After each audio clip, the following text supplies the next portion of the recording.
Oh man, here we are at the Anciate Training Center, Las Vegas, Nevada, at the King of Connecticut here with the living legend Larry Zbyszko and Jake Shannon. Oh man, so much great energy here. You see a little hand fighting here as we have Richard Avalos against Billy Coffey. Yeah, Billy is in the skins, and Richard's got that fascinating pastel motif going there with the beard. I guess they both got beards. Yeah, well, this is exciting for me because this is an ancient sport. Wrestling was big with the ancient Egyptians and the ancient Roman society. Whoa! Nice handshake Whoa, there by takedown. Coffey. Takedown. He's trying to get up. He's trying to whoa! Nice reversal. Reversal headlock by Avalos. Avalos is a little bigger. Remember, guys, this is over 80 and under 80 kilo. Uh-oh. Avalos holding on to that front headlock. He's got to keep his blades off the mat. Remember, this is pin or submission. Avalos looking to take the back here. He's got a figure four body lock. You always want to protect your head. If you get your head hooked, you control the head, you control the body. And it looks like Ricardo has got Coffey in trouble. Yeah, that figure four body lock puts a lot of pressure on him. He's going for the choke here. He's squeezing hard, cutting off the oxygen on Coffey. Is defending. He's not choked yet. He's trying to get out of it, but he doesn't. He's got to get that body scissor. Yeah, that figure four body scissor. I tell you, he looks like he's hooked to me. Oh, he got it. He got the pass. Nice. See the replay. Yeah, Ricardo. I mean, take a look at the slow-mo. You see that body lock tight, and that choke is tight, and Avalos gets the first fall here. Yeah, and tap start again. Start again. Go.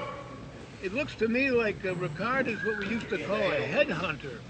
And you always keep your head up. If you let your head down when you come in like that, like right there, you're going to get your head snatched, and you don't want a front chancery or a front face lock. You know, control the head, you control the body.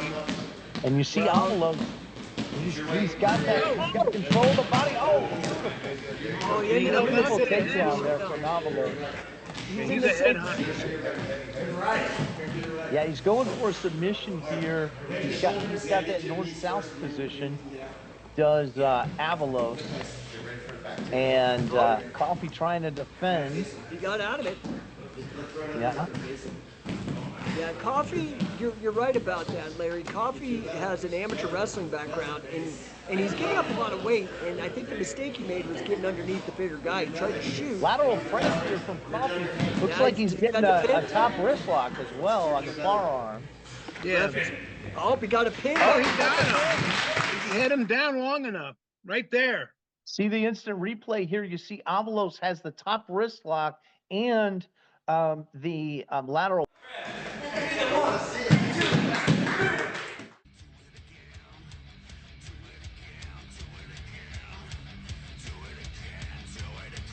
Here we go. Here we go. Smith in the black shirt, 10th Planet Riverside against Joshua Parker in the yellow shirts.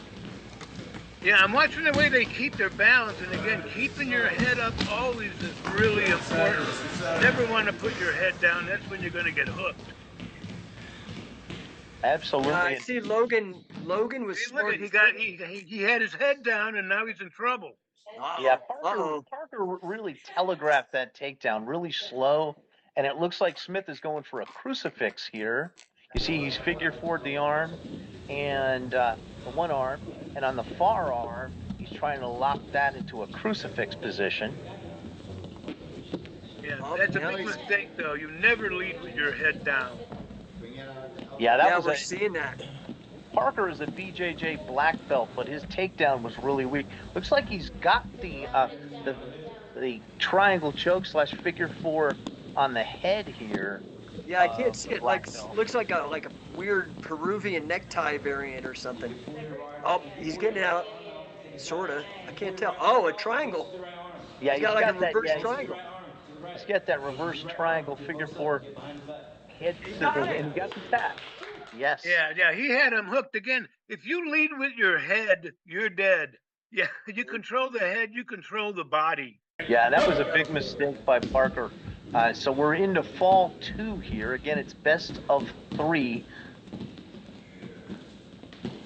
Oh, nice. Kind of a little sweet single there. A little high crotch. Oh, going right for the arm. Logan's got some good wrestling, man. Uh-oh, watch your shoulders, brother. He does. Logan's got to watch his blades here. Parker turned it into him for a possible pin, but he's also got that head. He's setting him up again with a triangle on the head. Yeah, he's trying to figure 4, but it's not the right position. Oh, yeah, here he's we go. trying to. He got it. He got it. He got the tap. He did have it. I want to see this. Yeah, we have to see it in the replay, Larry, because you're right. It looks like he doesn't Yeah, have right the there. legs Okay, figure 4. he's got him hooked there. Armbar. Yeah. It was an armbar. What he did was he transitioned from the figure 4 head scissors into an arm bar and straightened out the arm, and Logan Smith with the victory.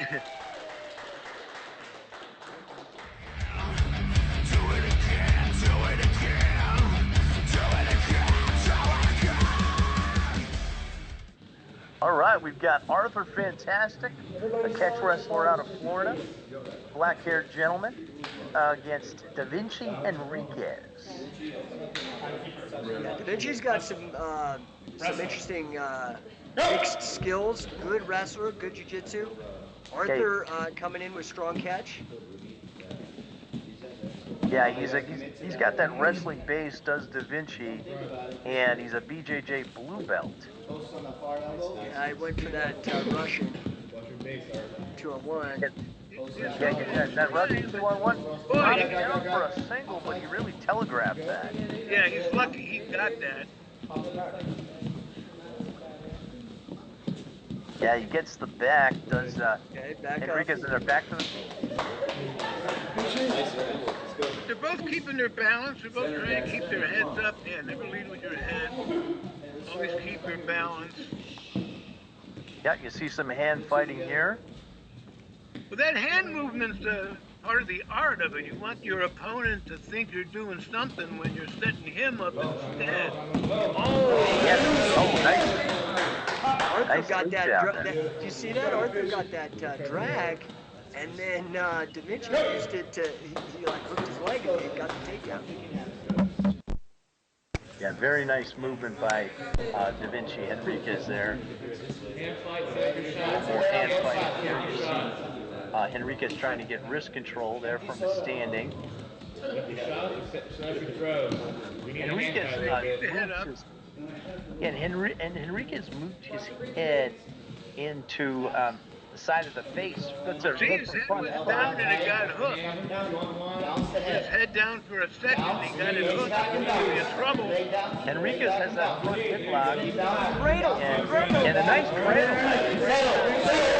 Enriquez, is he going to get the pin? Wrestling. Again, you see that mixed with Enriquez. Was it a submission or a pin? No, he went in there for the cradle, and he had that cradle really tight, and it looked like he got a pinfall. Let's take a look on the instant replay. Yeah, he's got that leg cradled, and he's got Fantastic's shoulders flattened out on the mat. The ref right there. Again, both blades have to be down, and he got the pinfall. Nice. See, and the reason he got it was because, the man had his head down, and he got hooked and pinned. You got to keep that head up. Single leg attempt. Da Vinci loves that arm drag. Da Vinci loves that arm drag. Yeah. Yeah, he went for a single there, and nice sprawl by Fantastic. Yeah, he likes that ankle pick. He likes that arm drag into the ankle pick. Well, he's got his head down again. He's going to be nice sit out though. Yeah, beautiful sit out there by Da Vinci. Back up to their feet. See the collar and elbow tie up. Yeah, you don't want to shoot in with your head low. I mean, you're going to get snatched. There's that arm drag to that. Da Vinci is fast. He is fast. He's going for the leg here. Looks like he may be going for a knee bar here? Yeah, what is that? No, he's going It's for a heel hard to hook. see from this angle.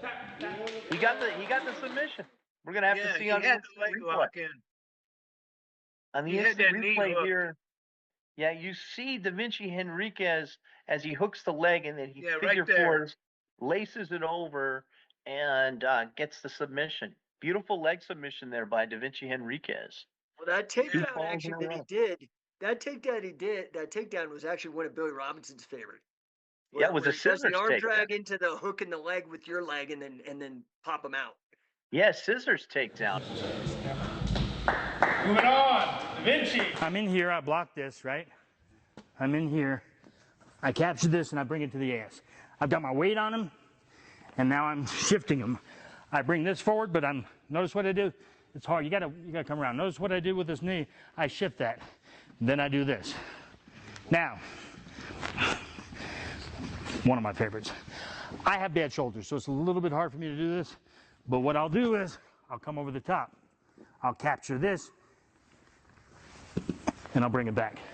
If you talk about tight, that's the definition of tight.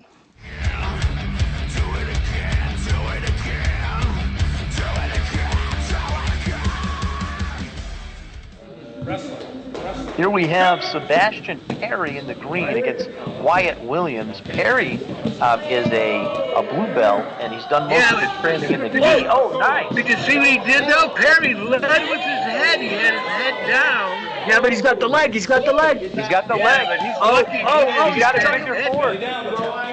He continues to roll, and he got the tap. Man, it was over in an instant. Yeah, we can't even blink. Yeah, well, that's how quick you can get hooked. You could be in the ambulance in 5 seconds. Wyatt Williams in the black is only 19. He's a rising star. Oh, nice. Jumping front headlock there. Yeah, but he Oh couldn't no, hold but he's it. got the leg. Look at him setting that leg up again. Oh, it's a Oh, leg that lock was battle. slick. That was slick. That was Now, slick. Yeah, we He have a couldn't leg hold lock it, but battle. yeah, he I've couldn't known lock Sebastian it in. for a long time. Both of these guys Wyatt are studs. Williams I've known has got Sebastian for a great- long time. Whoa! Yeah, and Wyatt Williams has great active hips to get out of there. And Perry goes right back to the leg. Leg Figure battle. fouring that leg. Oh, he thought he And had it. again, Williams is out again. Wyatt Williams is fast. Now, He's so fast, he's sudden. Sebastian trains under Jesse Perez.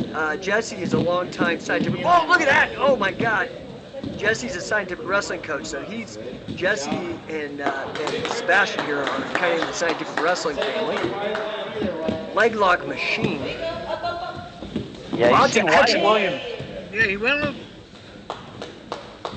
Wyatt Williams turned into him, and you see how Perry loves to go for those legs. Yeah, well, that keeps your head out of trouble too.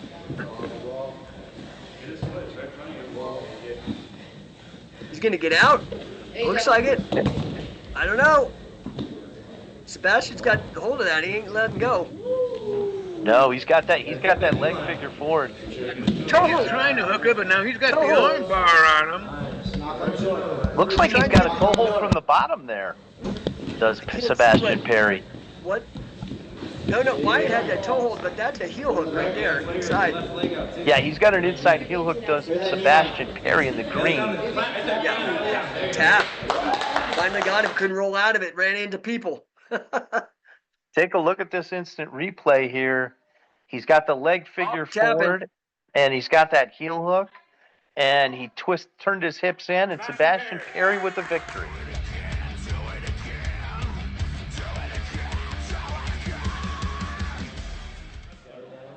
Here we have Richard Avalos returning to the mat after his last victory against catch wrestling champion Jonathan Powell.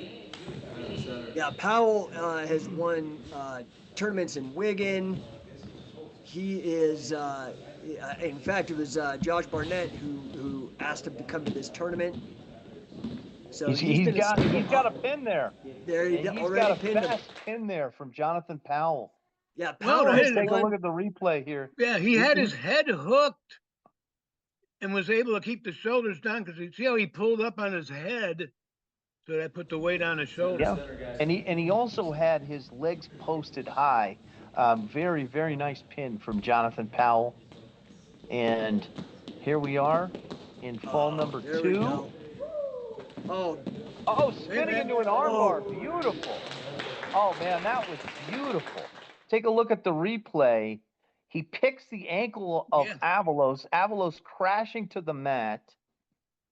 And he fishes right away for that far arm, spins his hips into it to an armbar. Masterful from Jonathan Powell.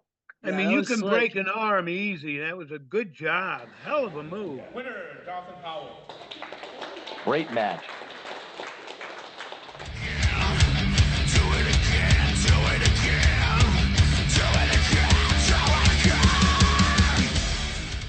Jonathan Powell is back on the mat after his slick armbar finish of Avalos, and he's tying up here with Perry.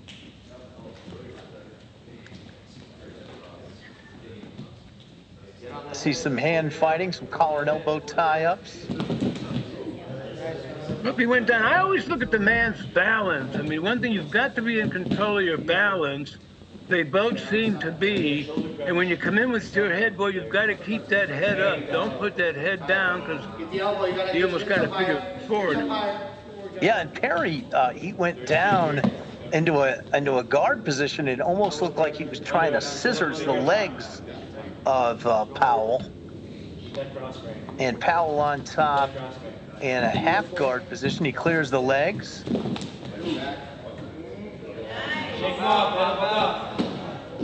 Well, he's got that head hooked. Yeah, he's got a head and arm.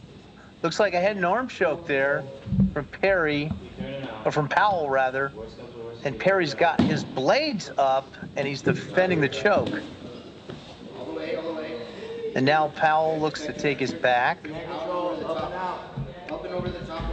Yeah, Larry, as you remember how slick Powell is from that last match, he's going for a choke. He's got to make sure he doesn't pin himself here. Yeah, well, watch yourself. But he's a headhunter, and it looks like he's going for a hook. I mean, I can't see from this angle right here, but he looks like he's in pretty good shape. Let's see what happens.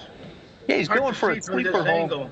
But under these rules, he's got to be really careful not to get both blades on the mat. He could literally pin himself. Well, you can see him. He's keeping that one shoulder way up there, that left shoulder.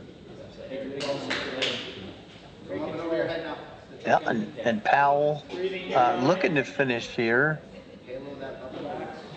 He's got the body lock, but he doesn't have it completely scissored. Doesn't have the full body scissors.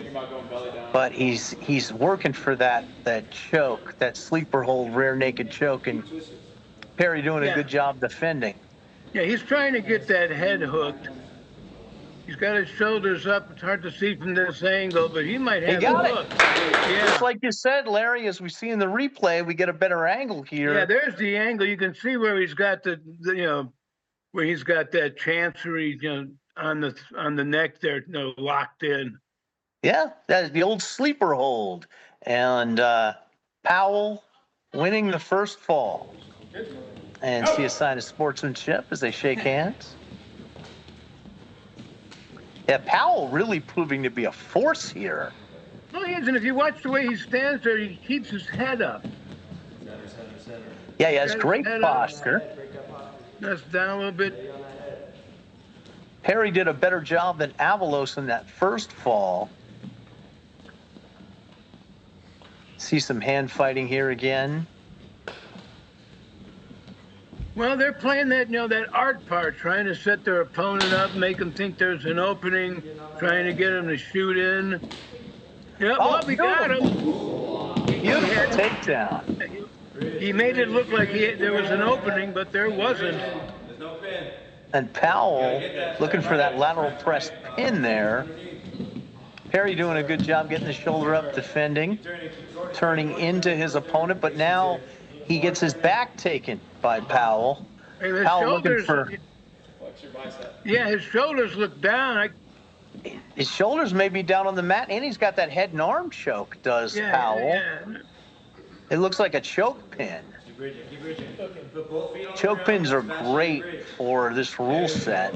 Well, again, with that head, it's the golden rule. If you control the head, you control the body. Absolutely, and you see some leg riding there, and then you see Perry turning into Powell, and you see Powell get the back again, and he's going again for that same position with the rear naked choke, and he got it. And it's a repeat of the first fall here, as you see Powell. Powell doesn't scissors the body. He keeps his legs loose, but he's still able to get that. He keeps submission. him loose, but he's got it over there, so the guy can't turn out of it. I did just want to show you this because, again, this was so to what he was doing before. When I'm in here and I capture this, I'll do it slow, but if I rotate, actually, it's hard to do it slow, but I can go all the way through. Hang on, come over the top of me. Otherwise, you're going to lose your leg. Yeah. Okay. That's what I was trying to say before. Do it again. Do it again. Do it again. Do it again. See Da Vinci with the yellow hair and the black shirt returning after his victory in his last match. And you see Smith, he's a lankier finish. Both guys keeping their head up, Larry. Yeah, again, always watch the head. You can see Da Vinci, he's the one with the beard, right? Yep, Da Vinci is... You can see he's keeping his head up. Yep, looking to get wrist control from the standing. Looked like he was going for a head snap there, Da Vinci. Da Vinci trying for an arm drag there. This is the art part of it, trying to set your opponent up so he gets hooked, or you can dive in and take him down and hook him. This is a part of human game of chess I love to watch. Yeah, it's being played here in Las Vegas. Shoot Pro. See more collar and elbow Ref, get out of the way, ref. Both guys being very patient on the feet here. Yeah, well, if you got a tough opponent, you got to be careful. You don't want to rush into anything. Beautiful takedown. Yeah. From Smith. Don't play the game if you want to play, though. And Da Vinci looked like he's going for the legs here. Kick your butt, kick your butt. Or for, I can't see, the ref is in the way. Watch the armbar when you come out. I see Smith working from the bottom there. Looks like he's trying to scissors the head. Yeah, well, it's got an arm bar, but it's hard to see with... Wait a minute. Yep. Okay, there's the arm bar he's got on. Yeah, he's barring the arm, and... his shoulders look like they're in trouble. Right there. Yeah, he's putting himself at risk, too, of getting pinned. Referee keeping a close eye on the shoulders. Look down. Yeah, he may have one blade up. Good job there by Smith. Okay, yeah, he got out in the nick of time. Yeah, he got a 2-on-1 on that leg, and then he went to figure 4 that leg. Great escape there from Smith. Untangle that figure 4 if you can. Smith now looks like he's working for a crucifix here. He's got one arm figure forward. He can always flatten the guy out and get that crucifix pin. Yeah, I'm trying to see how he's got his head locked, and he's got, I can't see from this angle, but again, like control the head, control the body. Yeah, he went from the crucifix position, and now he looks like he's figure 4ing over the head. And fishing for an arm there, for a possible arm bar. Yeah, he's got that figure 4 on the head.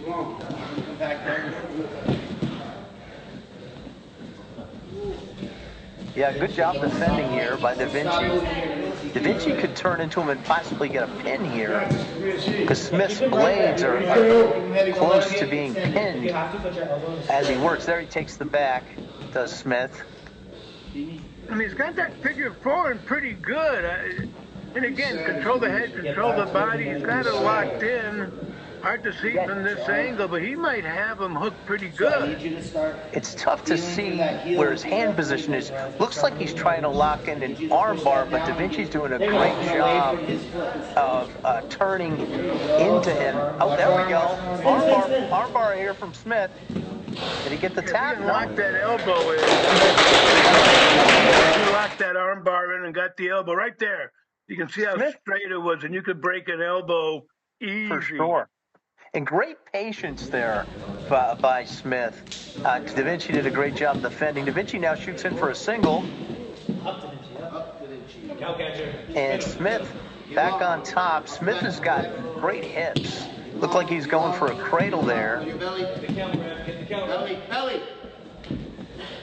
Da Vinci's trying to get a hold of Smith's arm. Go to outside. Go to outside. And it makes it even harder trying not to get hooked and not keep your shoulders down long. That's what makes Shoot Pro so exciting. That's exactly, Larry. That's what makes Shoot Pro so exciting is the pinfall. Looks like an ass hook. Up, mount, settle.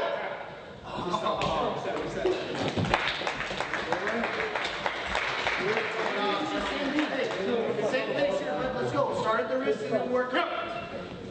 Back up to a standing. Both guys jockeying for position here. A little more hand fighting. Very evenly matched here.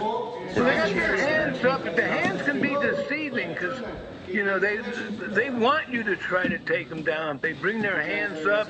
You think there's an opening on the legs, but they're ready for you. So that's part of the art. Absolutely. A human game of chess indeed, Larry. Oh, it is. It is. Yeah. You got two guys in there that know what they're doing. Okay, who's the smartest? That will be the winner. Yeah, what you're seeing in this matchup is, as the guys are advancing, it's a very even match. It's just a matter of who's going to make that mistake. Well, they're both doing a good job keeping their heads up and trying to get the hook on the other guy, but see if he can get that head. Now they came up again. Well, that's good.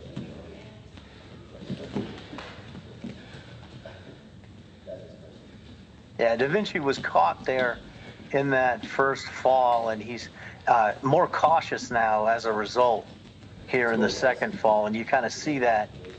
He's just waiting for Smith to make a mistake. Overhook there by Smith. Looks to get a throw. Da Vinci had that well scouted, and they cracked the referee, and he completed the throw. Beautiful throw there by Da Vinci. He was tenacious, and from the bottom here, Smith is going for the armbar. He got it. He got it. Man, Smith is so slick. Boom. Smith is so slick with the armbar. You see the throw by Da Vinci, and you see as soon as Smith hit the ground, he fished for the arm right away. And take a look here at how he isolates that arm and gets that position with his legs, and he straightens it out. Here we're going to see how he straightens it out and finishes them. Beautiful. Yeah, right there. Beautiful. Man, Smith, I'll tell you, that was a great match. Very evenly matched. Congratulations, 2 falls in a row from Smith.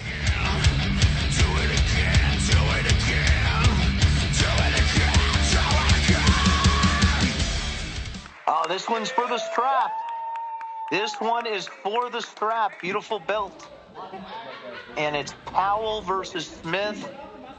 Oh, this is going to be a classic, Larry. Yeah, this is the exciting part because Shoot Pro is new, so we're watching stars being made before our very eyes. We don't know who they are yet, but this is going to tell us. Nice takedown. Oh, great takedown there by Powell. Putting Smith in a risk of getting pinned here. Yeah, it's hard to see from here, but it was a nice takedown. His weight right got to over. get off his knees. Powell's got to. He got it. He got it. Yeah. It looked good, and he had his weight in the right place. Yeah, it looked like he got an outside trip there. Yeah. And what I was saying is he was a little bit flat there on his knees, but he ended up posting nicely. Yeah. And he pulled up on the man's head so he could get the shoulders flat. See there, he pulled up on it. Yeah, and he posted nice. Lateral press here. And let's watch the pin. There we go. All right. Good job. So this one is for the belt, for the strap. And if Powell gets another pin, he will walk away with that Shoot Pro belt. Pins are nice, but for position. Yeah, pins are nice. I'm sadistic. I like to see hooks. Yeah, and you know you're going to see these guys possibly a little more cautious. Another takedown there Both hands in the same by side. Powell. No, Powell's great on his feet, great balance. It was a smooth takedown. Is he looking to take the back here of Smith? I don't know. I can't see the arm, but it looks like he's got a chancery on his neck or a rear chin lock. It's hard to see from this angle. Yeah, it's hard to see the hand position. He has his hand up by his face, whether he's got a cross face or if he's going for a choke. Smith on the bottom, he's turned to his side, so he's not at risk of getting pinned. Powell looks like he's going to try to take his back and scissors the body. Yeah, keep that leg on the man so he can't turn out of it. So he's doing a good job with that, but I can't see where his shoulders are. He's got the head locked in, but I don't know. Looks like he might be going for a cradle, Larry. Yeah, he let go of the head. No, he's taking the back, going for a choke here. He's got to be careful he doesn't pin himself. Yeah. Ref needs to get down there on the mat and watch those blades of Powell. Powell looks like he's locked the leg, and he might be going for the old wrestler's guillotine, abdominal stretch position, which he could get here if he pulls on the head. See that? Yeah, if he pulls on the head and gets the other arm behind his head, he could have it, which is easier said than done. Get out of the way, man. Let's go, Eddie. Yeah, they're down into more of a referee position here. There you go. Good job defending by Smith. Good active hips. He's got a 2-on-1 on Powell, you see, to try to prevent any choke or crossface. And Powell looking to get that figure 4 body scissors. Yeah, he rolled through it, made sure his shoulders weren't down. He's still hanging on. Got the one leg crossed to keep the man under control. I can't see how his hands are hooked in the front. Ref, get out of the way. Yeah, the hand positioning is critical here for Powell, and it looks like Smith has got a 2-on-1 on his arm, on his wrist rather, of Powell to prevent a choke. He's doing a great job defending. And back to that wrestling guillotine abdominal stretch type position.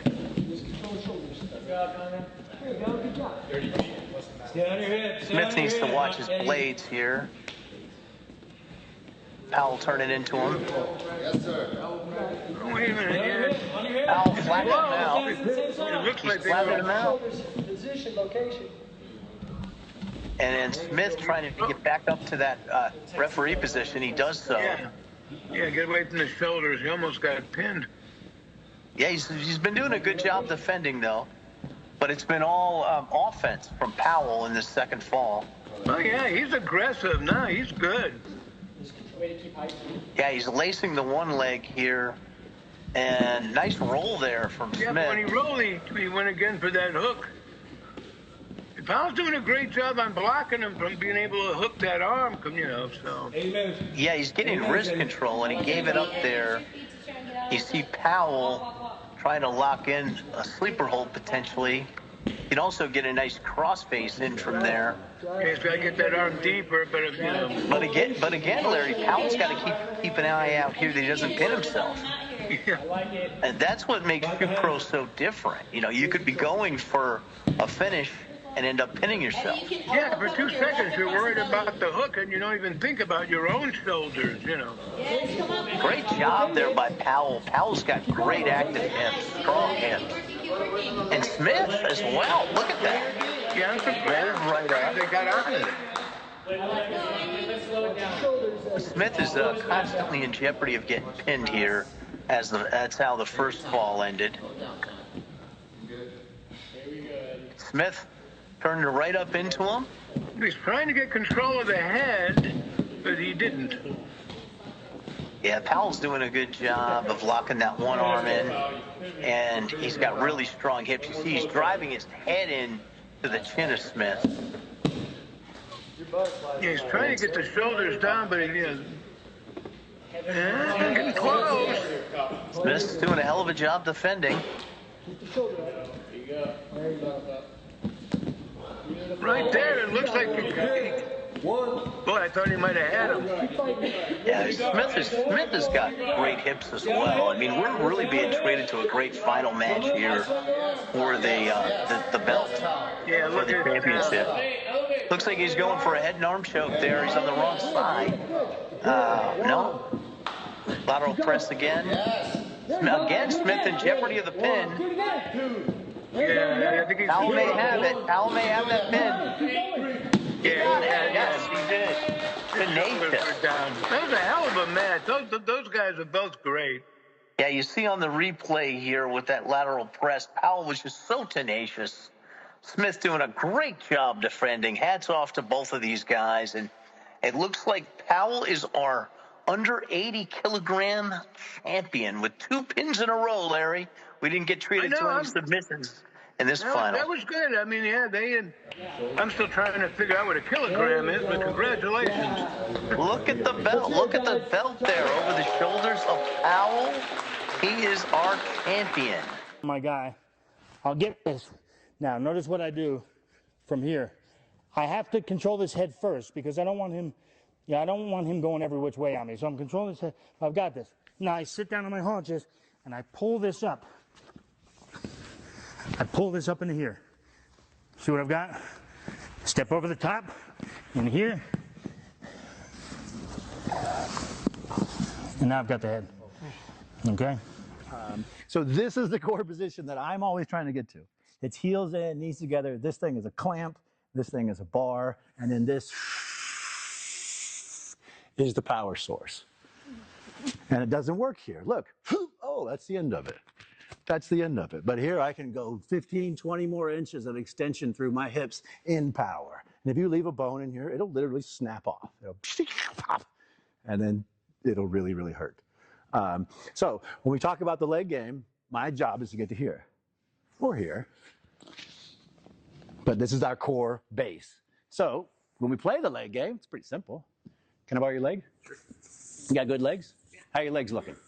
Okay. So here's the leg game. Because this is the fundamental of what's happening. If I get to that position first, I have all the power.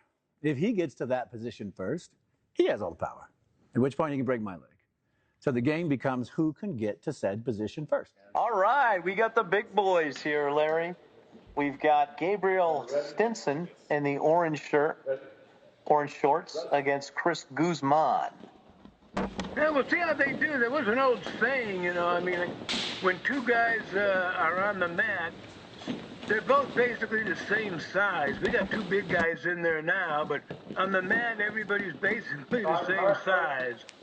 Yeah, and we see Stinson going right away for that low single, gets the takedown on Guzman.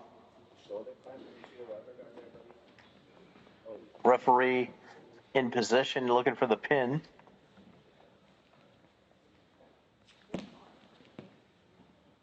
You know, looking for it quick. He's got to get out of it. Okay, there's Anai because he's got the wrist lock on him, but couldn't hold it. Yep. And they're back up to their feet.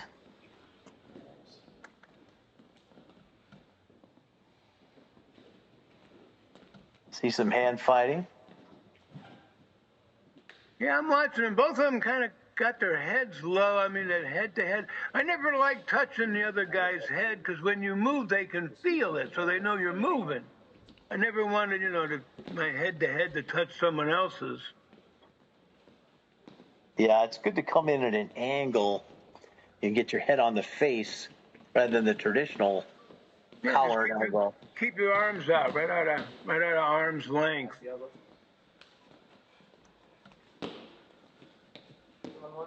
There you see Guzman.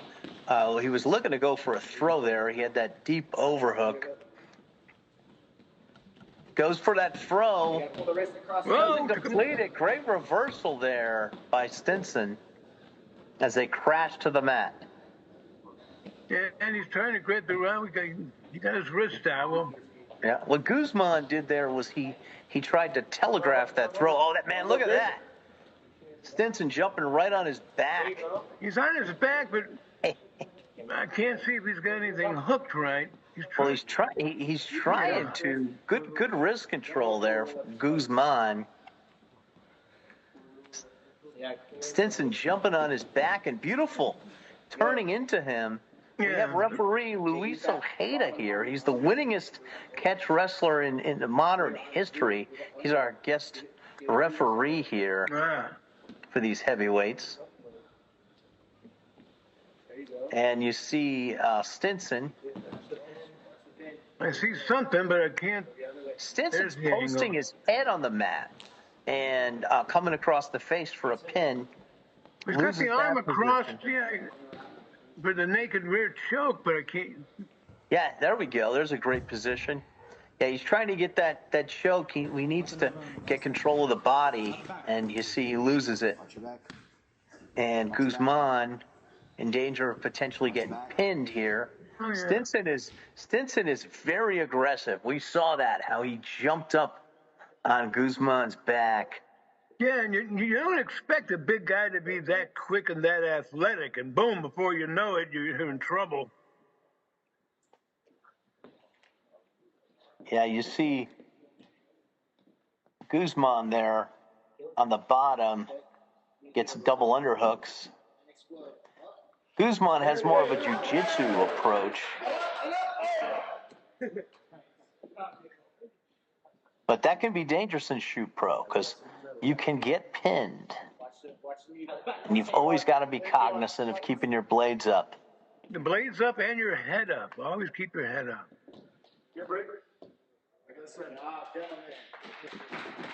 They rolled out of bounds there. Now they're back up to their feet. Head to head again there, Larry. It's always better. I never did that because I don't want the guy to know I moved. You could feel your head come off. You know the guy's moving, so it's a telltale sign. Exactly, and if you can get your head turned into their face, you can start working angles.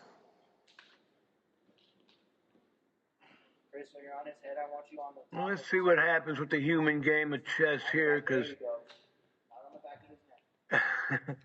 they're both trying to basically set each other up the same way with that head being up, but I smell something about to happen here. Someone's going to go in low. Yeah, Guzman is working angles here. They've already been wrestling for 5 minutes straight, and periods in folk style are 3-2-2, only 3 minutes, 2 minutes, 2 minutes. And here you have tremendous athletes. You saw an attempted outside trip there from Guzman. He telegraphed that, didn't get it. You see good wrist control, though, from Guzman on the feet. It's always important when you get in those hand fighting collar and elbow exchanges to try to get wrist control on your feet. Yeah, he's got the hand under. Super active for heavyweights, Larry. Both of these guys. Yeah, I thought he went for it, but yeah, he couldn't get it. Yeah, you saw Guzman there trying to get a snap down. Now, they're both being pretty defensive right now. They're trying to set something up, but they're being very defensive, which is smart. Don't leave an opening. And they've also got to be getting tired here. Got to be getting a little gassed because they've been going over 6 minutes, almost 7 minutes straight. Oh yeah. Well, I mean, it's amazing how what great shape these guys Oh, are in. beautiful. I mean, whoa, good takedown. He's got control of the head. What happened there was Stinson was trying to go for a Japanese wizard type throw, and he paid for it. Setting up the cradle now is Guzman. And you see from the bottom here, he kind of let that cradle go, but Stinson did a good job of getting wrist control from the bottom. Guzman tried an ankle pick. Again, he's trying to shoot through, possibly for a cradle. You see how he has his one leg laced over in that leg riding position. Yeah, and he's got his legs sticking straight out, so he can't get control of it. What he ought to do here is take his head and drive it into, if he wants to get that cradle, move back a little bit, take his head and drive it into the ribs of Stinson. Yeah, right now Stinson's, he's just defense and keeping himself from getting turned over. Let's see what happens. He's making his move. Yeah, Guzman. Guzman looks like he's fishing for that choke, and Stinson has wrist control. Yeah, but he's got a block. He's got his own arm by his neck, so you can't get it, hooked in there. Yeah, and Guzman's got that one leg figure forward, and he's cross-facing him here. These guys are beasts. They've gone over 8 minutes. Man. I've wrestled 60 minutes. Oh yeah, and this is a true human game of chess here. As Guzman he's utilized the crossface, and sometimes you can use that crossface to set up your choke, your sleeper hold, your rear naked choke. You got 340 here, bud. Yeah, he's trying to get it. He's got his arm in there. I can't knock him. Okay, he got out of it. He doesn't have control of the body, and you see that. He paid for it right there. Great reversal by Stinson. Yeah, he didn't have control of the body as he went for that choke. Great reversal. And now it's Stinson on top. Stinson drops down for a leg here. Looks like he's trying to go for a heel hook from the bottom. And then if you can get that ankle lock in, I mean, it's easy to break an ankle, and there's a secret to an ankle lock. You always turn your ankle big toe towards the little toe. That's the way you break it, because the physical, human anatomy, your skeleton don't bend. If you go little toe towards big toe, you have movement. But if we had a leg lock battle going on there, Larry. Absolutely, we had a leg lock battle. Now they're back up on their feet. Yeah, these guys are both pretty even Steven so far. Yeah, this is a war. Together. We're about to hit the 10-minute mark, and these are big guys. This is the over 80 kilogram. You see some fatigue possibly creeping in here as they fight for wrist control. It's got to be creeping in. We're right at 10 minutes. It will sooner or later, but it's amazing what great shape these, athletes are in. Who wants it more here? This is a question of who wants it more. Yeah, and again, that game of human chess, you feel yourself getting tired, but you don't want to rush in and make a mistake. You still got to play the game and not get hooked.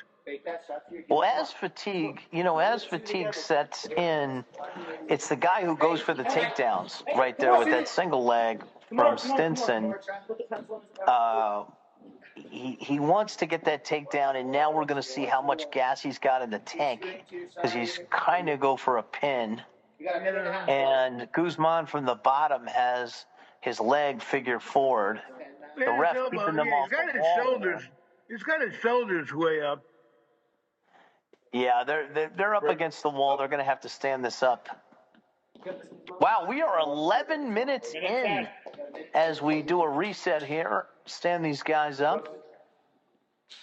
Man, Larry, this is a battle. it just starts. Not backwards. We go side to side or forward. Yeah, and what great conditioning here, but they are moving slower. I mean, it's... Well, they're feeling each other out, and they both feel each other is really good, so they're not taking any chances. They're being smart, you know. I mean, it's easy for us to say, speed it up, go faster, but you don't want to leave an opening and make a mistake. Play the game of chess. Also, at the nearing the 12-minute mark, I mean, you've got to conserve your energy. I mean, there aren't a lot of guys that can go hard on the mat for 12 minutes. Oh, look at that! Takedown there in reversal. Great reversal there by Stinson. And Stinson is working hard to get that takedown. He gets it. You see how he cleared his legs? Yeah, great job from his Stinson. shoulders are almost down there. They're back up to their feet again. That was, oh man, that was amazing exchange there. As we go into the second round, man, the conditioning of these guys is incredible. Let's see. I mean, I'm trying to get inside their head because now their heads aren't together. They kept them apart. Now they're back together, but I think they're changing their strategy a little bit because it has. Oh man, that was beautiful. Yeah, Did you right. see how Stinson took the back there? That was beautiful. Or Guzman rather took the back there. That was beautiful.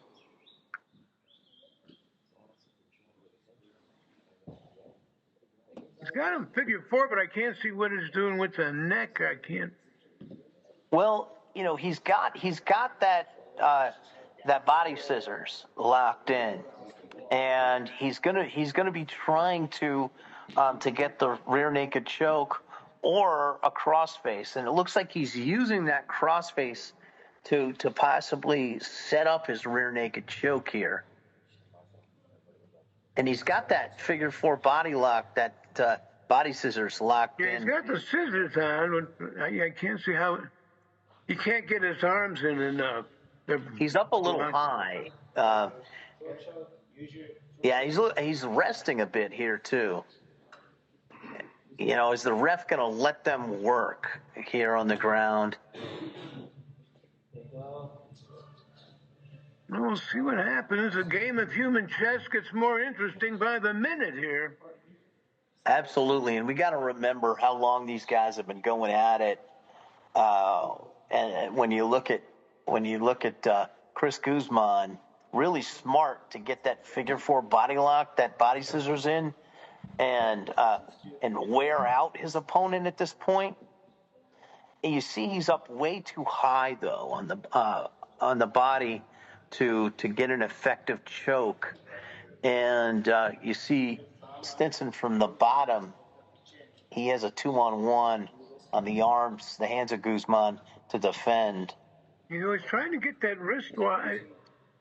It looks like he's got it. He rolled over. There's a certain way to grab the wrist that's an unbreakable grip if you can get it. But he couldn't get it. Yeah, he's going for the head. And he's very smart, though. Guzman is wrestling a smart match here because they've been going for so long. They're getting close to 15 minutes here. He knows his opponent's tired, and by getting that figure four body scissors, what he's able to do is he's able to wear his opponent out, fighting and defending while resting himself. So really smart wrestling here from Guzman. Let's see what happened. Wish I had a little different view. Well, everything he goes for as he reaches for the choke, reaches for the crossface, and Stinson has to defend. Stinson's getting more and more tired, and to exacerbate that, he's got that body scissors. So he's wearing him out that way as well, and he's resting himself. I mean, yeah, if you're down in a safe position, you know, catch your breath as much as you can, but, well, you can't let your guard down or leave an opening. Yeah, when you've got a guy body locked like that with that body scissors, he's really got nowhere to go. So this is methodical and smart on the part of Chris Guzman. Wait. Okay. Saturday Night Live. Up now, Guzman turned into him. He lost the body scissors. Ojeda had a match back in the day that went over 50 minutes against Anthony Sansetti. So, man, we may be looking at another Iron Man classic here. Could be. These guys are still going. And well, take a look at what happened there. Stinson is on top now. But he's tired. I mean, Stinson's got to be worn out. He was caught in that body scissors for so long. They're going to stand him back up again. They went out of bounds, and they're standing him back up. But we've got to think of the human game of chess, as you always talk about, Larry. The way that Guzman played it, how tired Stinson has to be, all that defending, and all the air that was sucked out of him by that body scissors. Oh, yeah. I mean, yeah. We're only human. Not backward circle. Yeah, and you see the guy. Yeah, I mean, right now, both their heads are kind of down. I mean, it's starting to change from the beginning of the match when they were both up with their heads together. Now they're standing up.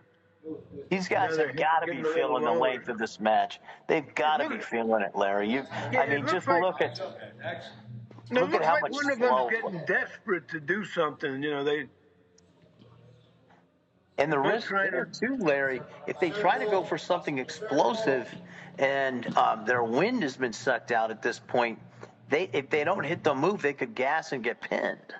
Yeah, so, again, that human game of chess is tough to play, but if you know what you're doing, you can be the winner. Hey, create the distance in your snaps right there, bud. I'm trying to figure out what they're thinking, what I do. Oh, got behind them. He went to take his back, and he ended up with Stinson on top of him. On top of him, yeah. That's not what he wanted. Double unders. Get off your back. Get off your back. Our shoulders were close there.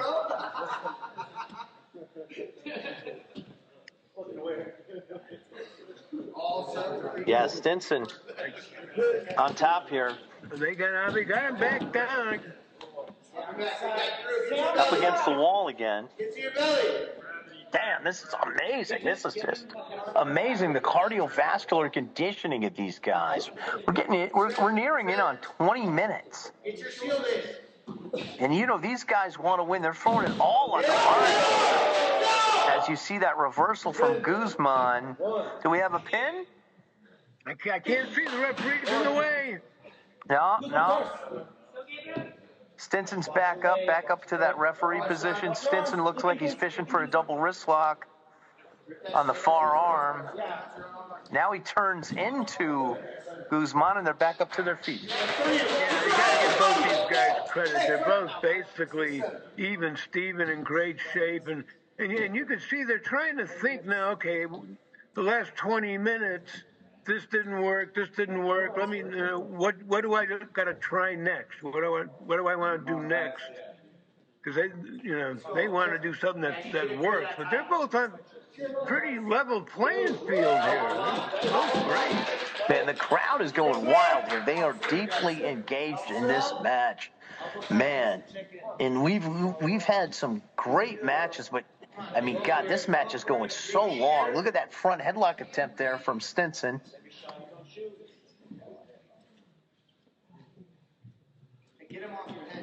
Good job from Guzman getting wrist control.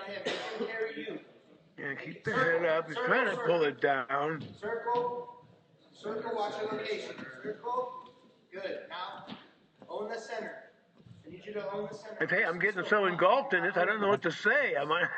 Well, their legs are starting looking heavy, these guys, and that's what happens. I mean, these guys are big guys. They're over 80 kilograms. These are the big boys, the heavyweights. But their wills are strong. Their wills are still strong, Larry. I mean, after watching, I wouldn't know who to bet on. No, I don't know. This one I certainly wouldn't bet on him. I don't know who to pick here. These guys are so evenly matched. Yeah, We're getting very close to evenly matched. 20 minutes. Here in Vegas, getting close to 20 minutes. Look at that. Single leg there from Guzman. And he ends up with Stinson on top, and Stinson takes the back. Throw him over, throw him over. No, he's too high here, bud. Well, that will take a lot of energy out of Guzman trying to get Stinson Man, off this his is back. crazy action in this long fight here. As Stinson turns into him, Guzman fighting from the bottom now. Got to make sure to keep those blades up. Yeah, and Stinson can't lead with his head down like that. He's got to be careful. Oh yeah, he could get caught in a guillotine choke for sure there. And looks like he's getting a cross-face position is Stinson. Stinson doing a good job making Guzman carry his weight here. Yeah, he's at top. He's got his head up. Man, this is amazing. Las Vegas, Nevada, over 20 minutes these guys have been battling it out. Wow. Time flies when you're having fun, guys. That's right. And you can see the fatigue on both of these guys, but they are warriors. There's $1,000 on the line here for the winner of this tournament and that championship belt. And you can see the difference of how Guzman he's competing it more of as a jiu-jitsu guy. Look at that. He got a toe hold. Let's take a look at this toe hold, Larry. Yeah, head to ankle. Again, it's so quick. Again, big toe towards the little toe and crack. Well, what he did there, he locked the toe hold in and then he rolled. When you're pinning somebody and you weigh 160, whatever the hell you, somewhere in that neighborhood, okay, here's my 2x4. I'm 4 inches across, 2 inches thick. The thickness of my chest is half the width of my chest. So do I want to lay a 4-inch side down or a 2-inch side down? Duh. So do you want to put a non-padded 2-inch side on his face or a padded 4-inch side on his face? You don't have to answer that because you know that this is third grade, second month. Duh. That was beautiful. Yeah, so the quick. first ball goes to Stinson. You can see how easy, how quick it takes to, hurt somebody. Now Guzman gets the first fall.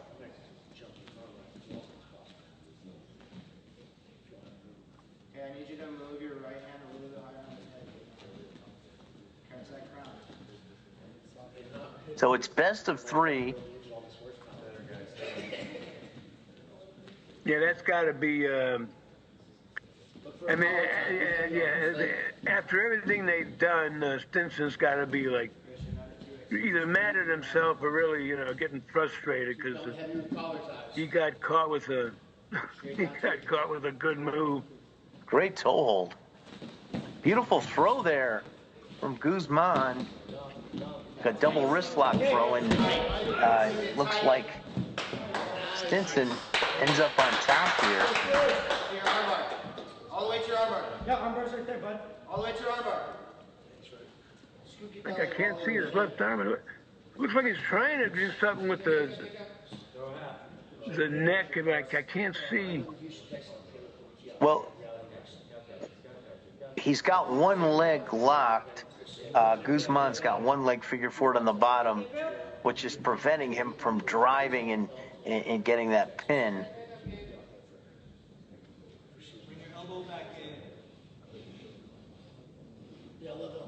His head could be in trouble here. Looks like he's going for a cradle, but Guzman's got that one leg figure forward on the bottom. And he stays on the side there with that up on that shoulder, preventing the pin. As long as he keeps that one leg figured forward, he'll be okay. Yeah, and the shoulder. You can see the way they use their elbow in someone's face to get the pressure off. And in the old days, whenever you went to wrestle somebody, you always looked at their ears, because all the shooters had the big cauliflowered ears, and that's how you got them, with heads hitting you in the ear, elbows hitting you in the ear, you know, headlocks squeezing your ears. Always look for a cauliflowered ear. If you see one, know you got a tough opponent. And great leg lock attempt there from Guzman.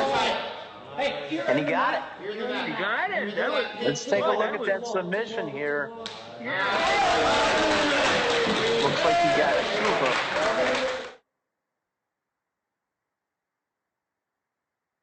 And if you people online see people doing the mace, something that is beautiful and flowing, and they call it flow, that's not athletic mace. That's not what the mace was designed for.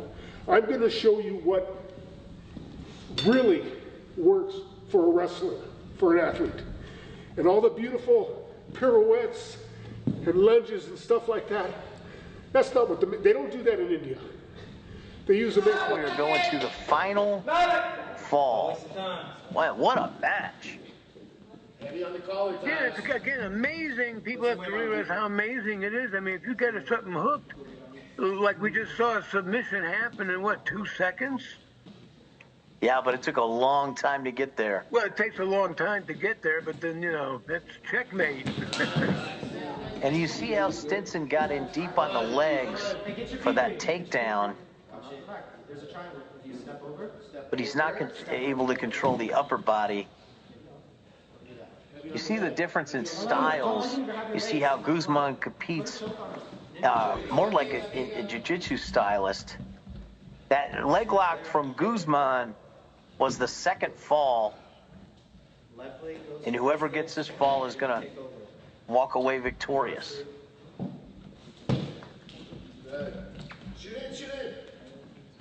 Well, I tell you, I'm on pins and needles here. I mean, Guzman takes the back. There are one fall apiece here, and this fall is going to decide the winner. yeah, And these guys still have the rest of the tournament after going this long. I mean, their cardiovascular conditioning is amazing. As you see Stinson in the dominant position here. And you watch how effectively Guzman uses the legs. He's trying his best to stay on top of him. I don't know what he's going for, but he's not getting his head up. Man, how many calories have these guys burned in this match? This is amazing. Yeah. But I think it hit Look the at that buffet. toe hold attempt there on the bottom from Wait a minute, Stinson. yeah. I'll hit the buffet later, but right now, this is kind of goes. These guys are great. I mean, they're back and forth, and one little mistake, 2 seconds, you're dead meat. Yeah, they're back up in the referee's position, and now you see Gabriel Stinson looks to be very winded here, trying to conserve his energy. Back up to the feet. And see, Guzman does a great job continuing to put pressure on the neck there with that collar tie. Yeah, well, they're getting a little, winded, like you said. At the beginning, they were standing straight up with their heads touching. Now they're both bent over with, a hand on each other's neck. And that's kind of a sign of, running out of gas. Oh, absolutely. Absolutely. These guys, think about how long these guys have been going. This is amazing.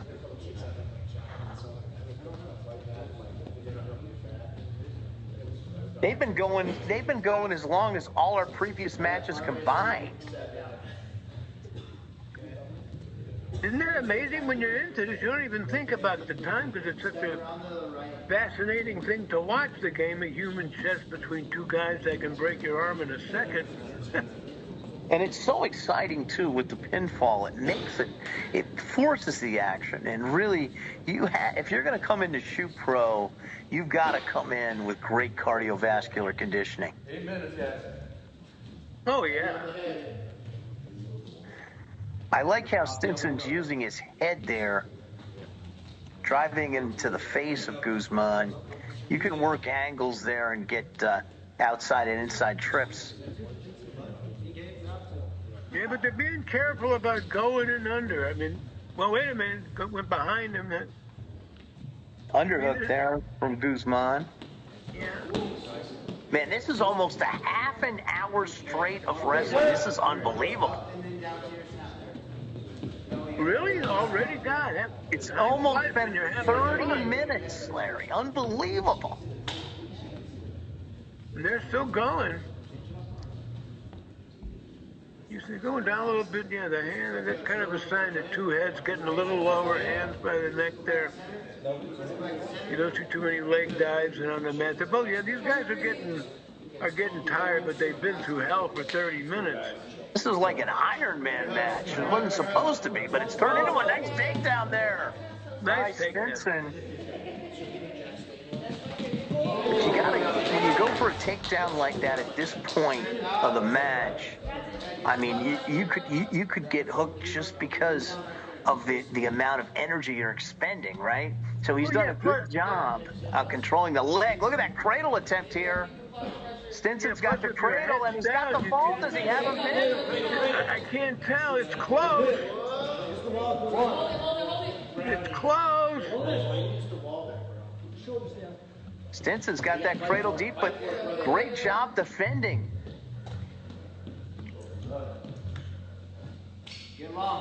He escaped. That was amazing how he came in so tenacious. Was Stinson with that cradle, and Guzman was still able to escape. That's why they call them shooters, man, because they're deadly. Back to some hand fighting here. Collar and elbow tie-ups. You know, that collar and elbow position is so common. Well, it's a telltale sign that guys are getting tired when they're tying up like that. Yeah, absolutely. And who wouldn't be? Over 30 minutes battling it out here. This is amazing. Yeah, Iron more Man. collar and elbows. They're running out of gas. Oh, yeah. Get your right elbow on top of his shoulder, under his neck, pinky to the neck. You know, Guzman was very smart earlier in this contest with that figure four body scissors that he had that can serve that energy. He may have more energy than Stinson. We'll see. Only time will tell here. Back to that collar and elbow position. Yeah, it's basically a safety position. It's, you know, they're keeping it safe with this collar and elbow, because if the guy moves, they want to be able to block it, stop it, know where he's going, change from the beginning. Deep underhook from Stinson there. He's got a deep underhook going for a throw, and he doesn't get it. Back up to the feet, and Stinson follows up with that body lock. Nice takedown. Got an outside trip there. Looks like Guzman might be fishing for a double wrist lock from the bottom. Get your knees in front of his. Stinson is expending a lot of energy here. Yeah, I mean, they both are, but got that one wrist. Guzman's trying to get that double wrist lock from the bottom. Yeah. And you see, he's trying to he tried to transition from the double wrist lock to an armbar. That was nice, but he didn't get it. I'll tell you, Stinson is a beast, and they both still have gas in the tank. This is amazing. Yeah, but it's getting close to empty. Yeah, well, it seems like Stinson. Well, see, look where his head is, but he's got control of the wrist, so he can't get, choked out. I mean, these guys know what they're doing, brother. These guys are tough guys. I appreciate. Yeah, Guzman rolled right there. Now, see how he's got his head. He drove in with his head. I thought maybe he was going to drive into a cradle, but Guzman takes him back into that guard position. What Guzman is doing is he's figure fouring that one leg, see, and he's able to turn on his side to protect himself from the pin. And he's having Stinson really expend a ton of energy going for that pin. Hey, gentlemen, I'm back. I'm back. Oh, we got Jake. Inside. Yeah, I'm back. Jake was in. We saw you out on the mat there, Jake. What a battle this is, huh? Dude, I'm about to jump back out, but dude, these guys are sick. Look at that toe. He's working it.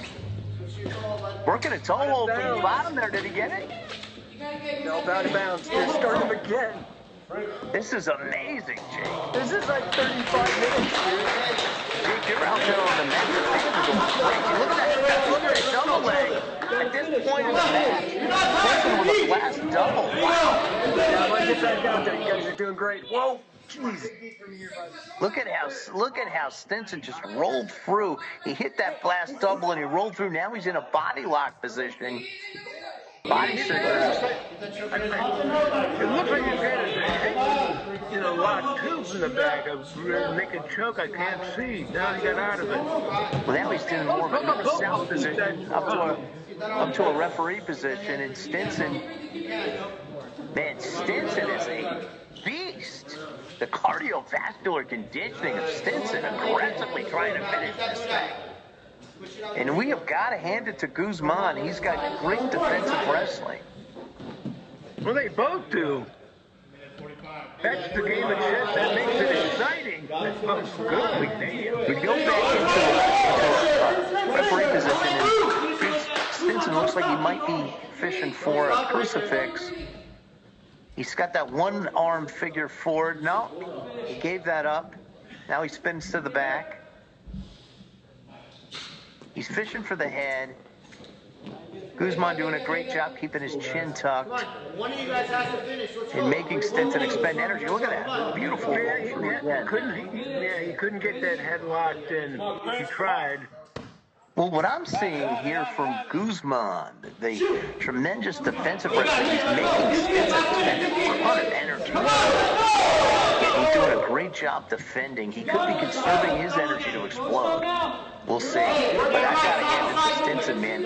They hit a blast double like that late in the match. Tremendous. Stinson's got a deep overhook. Stinson looked like he was going to go for a throw, and Guzman rolled right through it. Yeah, he just got out of it. He went in, but he had it. Again going for a double leg. Yeah, but he was heading the wrong way. Wrap up a choker. Okay, he rolled right through, and now it's Guzman. Guzman with it looking like he's got a front headlock. No, he looks like he's getting a deep river, and then hit the wall. Out of bounds again. Wow. That's kind of lucky. You never lead with your head down. Front headlock here from Guzman.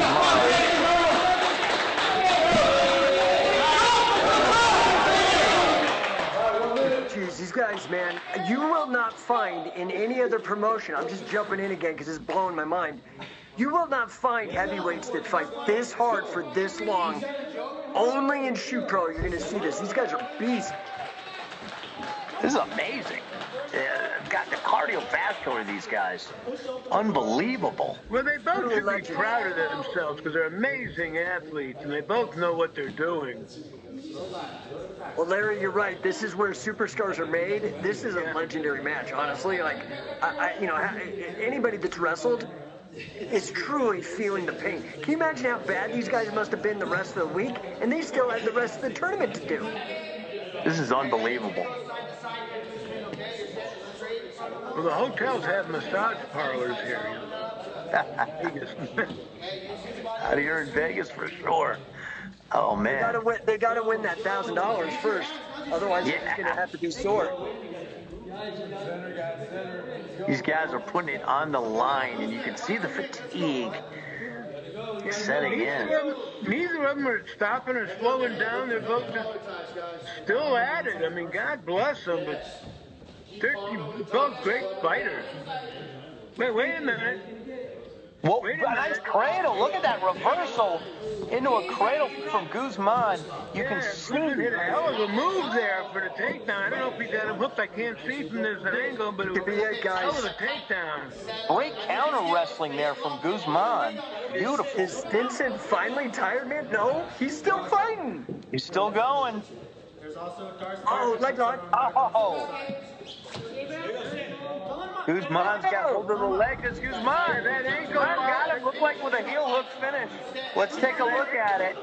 He ankle lock. He drops down, and it looked like he got an Achilles lock there. I can't really see the hand, but look at that. Yeah, he Beautiful.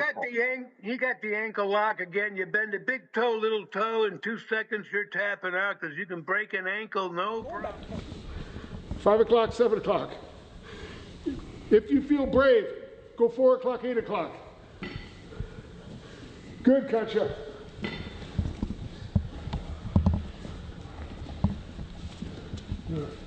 You look familiar. You been to one of mine before? No, sir, just a lot of camps. You look familiar. This area. 4 o'clock, 8 o'clock. Eric, show 4 o'clock, 8 o'clock.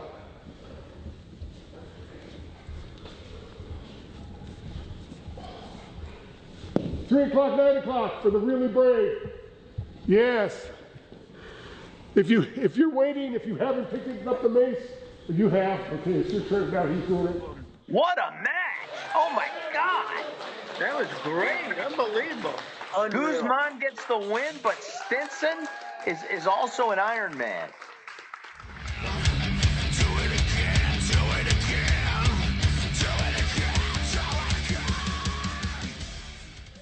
Back out on the mat here in Vegas. Thomas Huerta versus Logan Smith, Jake. Oh my! Yeah, Thomas is going after him, dude. He already got him a takedown, but we don't count points here for takedowns. Uh-oh, is he setting up? Could be setting up like a crank. He's got that nice crossface.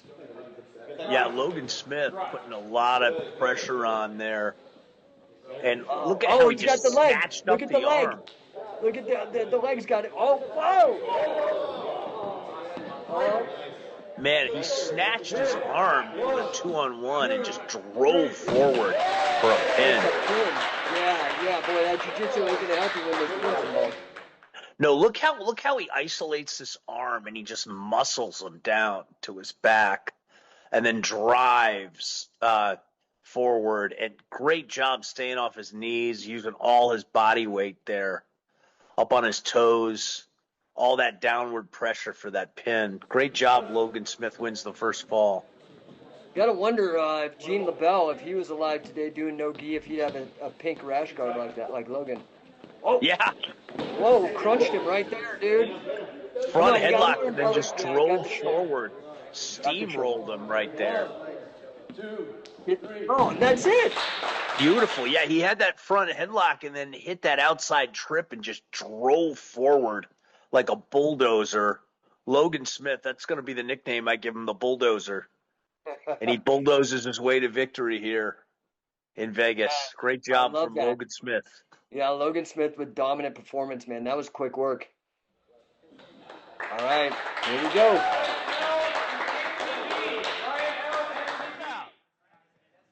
Done. So you holding this does nothing for you, does it? Nah, but you pulling this open and breaking apart that structure means he doesn't have a game. So you don't get caught up in holding things. It's game. I'm just trying to get to the position. Game.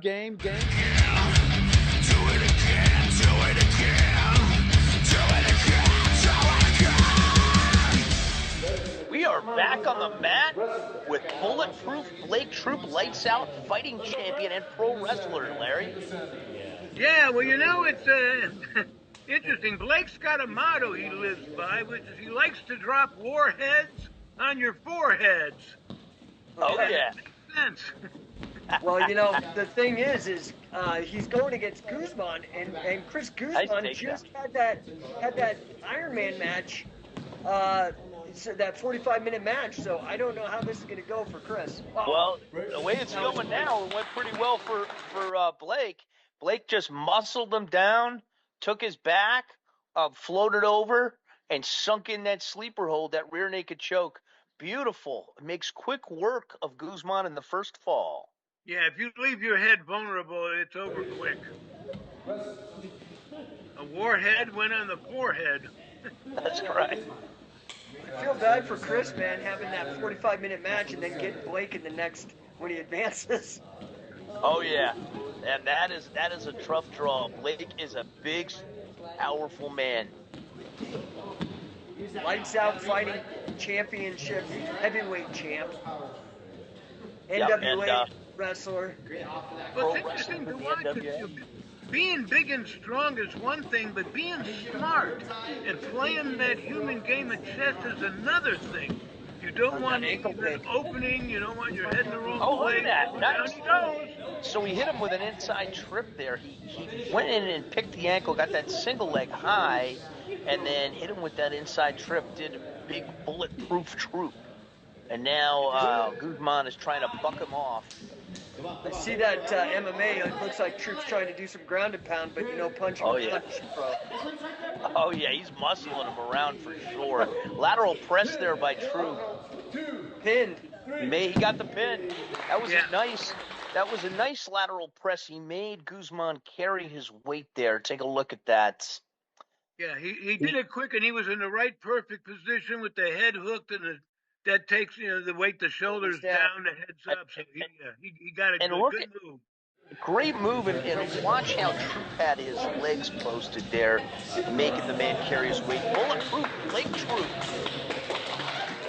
Yeah, you get once you got even 50% of a position, you can start tweaking on whatever you want.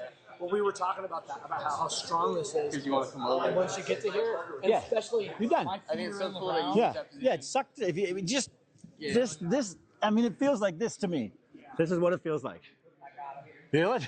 Yeah. Now it doesn't matter what hold you do. Nope. You're gonna snap his leg off. This is my favorite position. Is it? Yeah. It's the best. It's the best. Yeah. Saying, like, didn't you like that? Oh, I love that. Yeah, it's so good. Yeah, and then you can even take it and go up on the head. Do it again, do it again, do it again, do it again.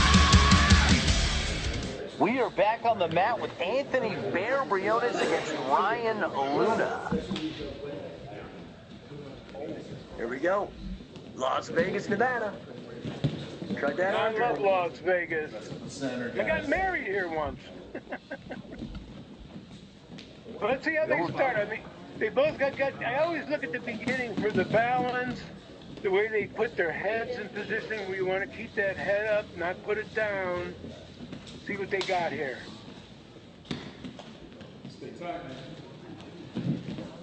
Tried that sweep. See, Ryan Luna got to control the head. Yeah, you got to keep that head up. Luna just looking to muscle him down. Yeah, I think Briones is giving up a lot of weight here. He might be barely 80 kilo. Uh-oh. Look at Bear. It's a nice sprawl by Bear there. Bear Briones.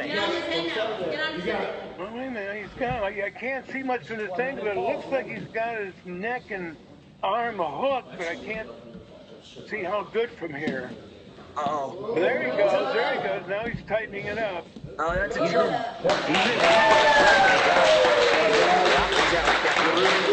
They call it away. Here we go. Look. Yeah, there it is. See how his head? Yeah, his head. He's hooked. Oh, he was deep on that choke, and then he used his leg for leverage. Look at that. Beautiful. All right, here we go. Fall 2. Circle. Bear Briones and Ryan Luna. Briones got the first ball. Get in the pocket. Stay tight. Luna keeps his head up this time. You don't want to ever go in with your head down. There it is. Head grind. Head grind. Angle. Yeah, beautiful. He went for a takedown but missed him, and then that's what gets you in trouble. You're off to the side, you get hooked. Bear Briones. Yeah, Bear, I think, trying to do poor body lock. That body scissors. Oh, armbar. Yeah, we're doing and he transitions to an armbar. Beautiful. Doesn't have it yet. Does he have it? He's in trouble. That was slick how he used that body scissors transitioning to an armbar. Until you're ready. Now close up the triangle. Oh, he's Look at trying to set that. up a Beautiful. Oh, he got it. Here comes the arm. He's trying to set that choke up. Get into it. And look, yeah, he did tap. He actually tapped and and the ref didn't see it, and then he tapped again. Take a look at that. Yeah, that leg dive got him in trouble. He missed his mark and he got hooked. Well, what Luna did is he telegraphed his move, and you see that was slick there by Anthony. Bear Briones will advance. Wow. Yeah, I think what happened is Luna tried to do that dive, and Briones dragged him with it, took the energy with it, and got him. Yeah, there we go. Similar to how he got the first ball. But Anthony Bear Briones advances. Yeah, good job. Good move. Leg hold is actually just keeping you in place. This one? Yeah, you don't really need to hold that leg. You could actually just put your elbow down next to it. My leg's not going anywhere. They're not going anywhere, right? So now that you don't, now you can use the hand. Ah, now the hand is working for you instead of working against you. Before it was trapping you. Yeah, pull that knee apart. Oh, he don't like it. Get out, bail.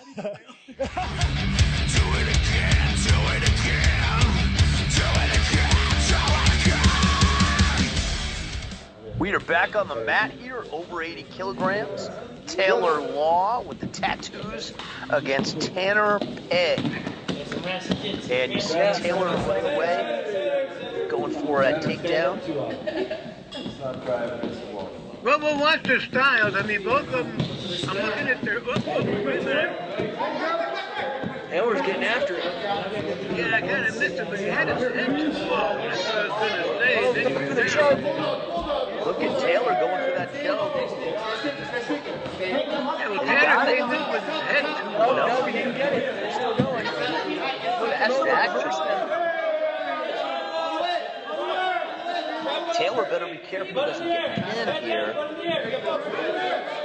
Tanner looks like he's got some size on him, and he's got a nice lateral press there. Now, if he gets off of his knees and drives his weight in, he could get a pin here. Yeah, but he's also in a chokehold around his neck.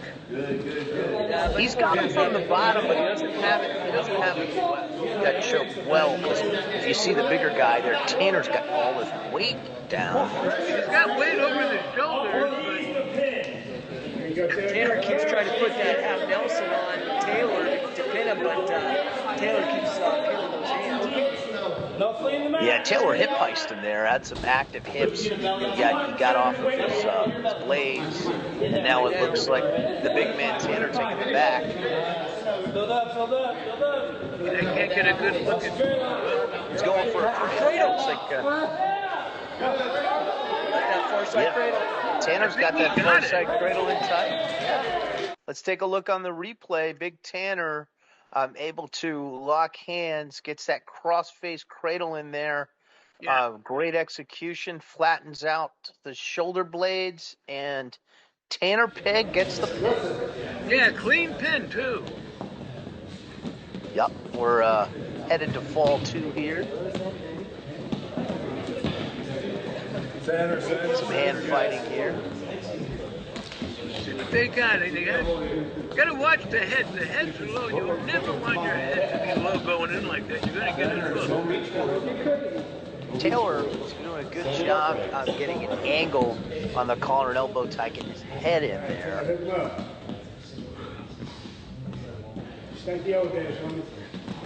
Yeah, Tanner just looked like he was trying to go for a snap down or just muscling him down. Oh, nice takedown. Nice double leg there from the big guy, Tanner. Tanner going for the pin here. Taylor gonna get up. Oh, there we go. What? Just rolled across his back. Bulldog choke. No, that's a bulldog choke by the big guy. Tanner Pegg, and he got it.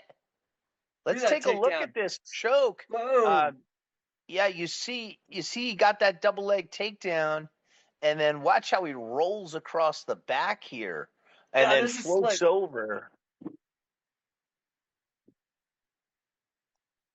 He isolates that arm. Yeah. You'll see it here. He's going for the pin again. Like, whoa. And he rolls over into a rare choke, that bulldog choke, which is a rarely used submission hold. Yeah, but he rolled into it nice, and he got the head hook good. That was a nice move. Yeah, you see how he sits out there to get the pressure. He's got his hips in deep.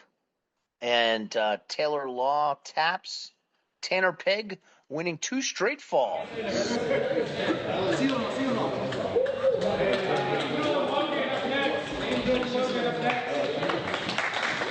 I'm in the most awesome position. My feet are stacked. I'm pulling one up, pushing one down, squeezing my knees together. I got a 90-degree angle here, which I know is the strongest structure in my body that I can achieve. I'm not on my elbow, I'm actually on my side.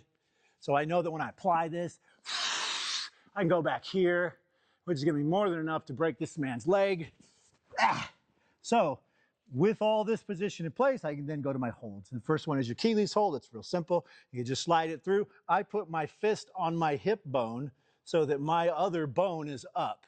This is what you can't see when I'm applying this hold, and the reason why it hurts so bad, so that weird arch bone.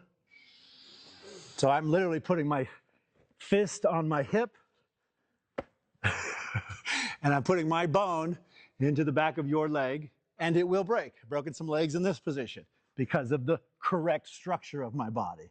So no space, bone up. It goes to here.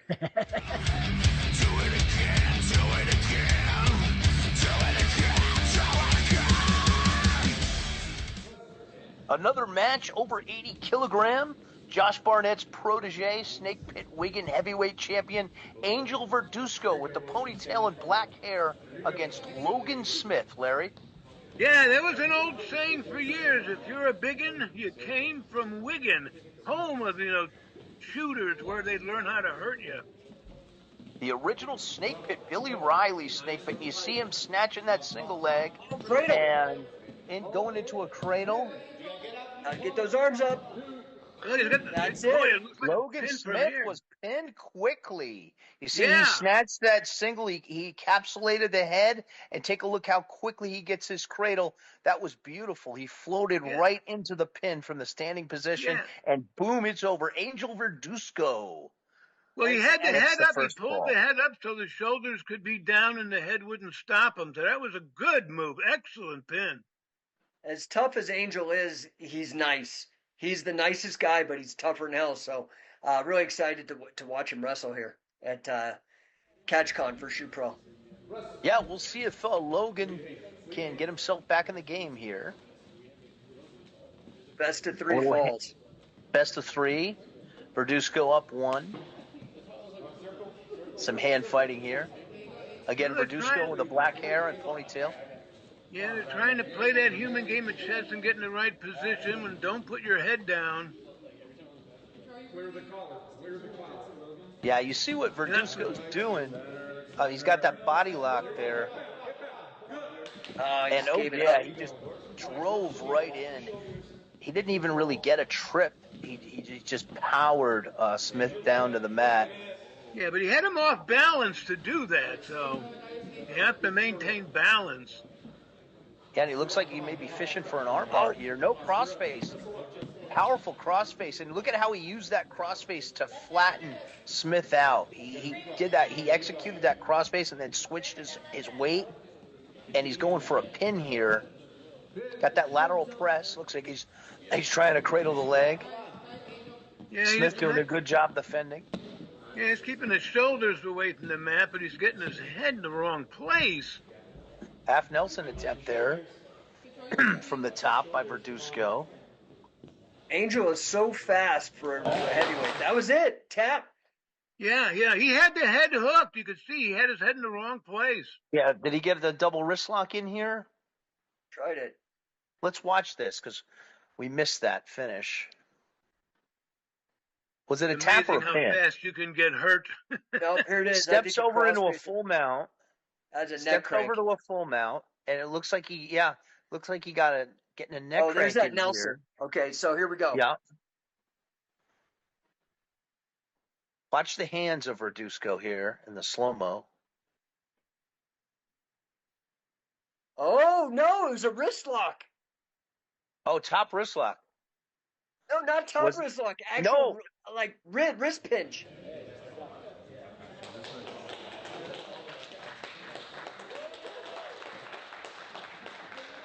So we go short sit, and then I put my foot over, right? And then I get it all locked up, and then yeah.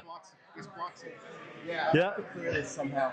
So yeah. So remember we shorted the leg and stuff. Yeah. So now I'm gonna just short this whole thing. So he's got no way to get out. So I did a quick sit, and then I tied everything up.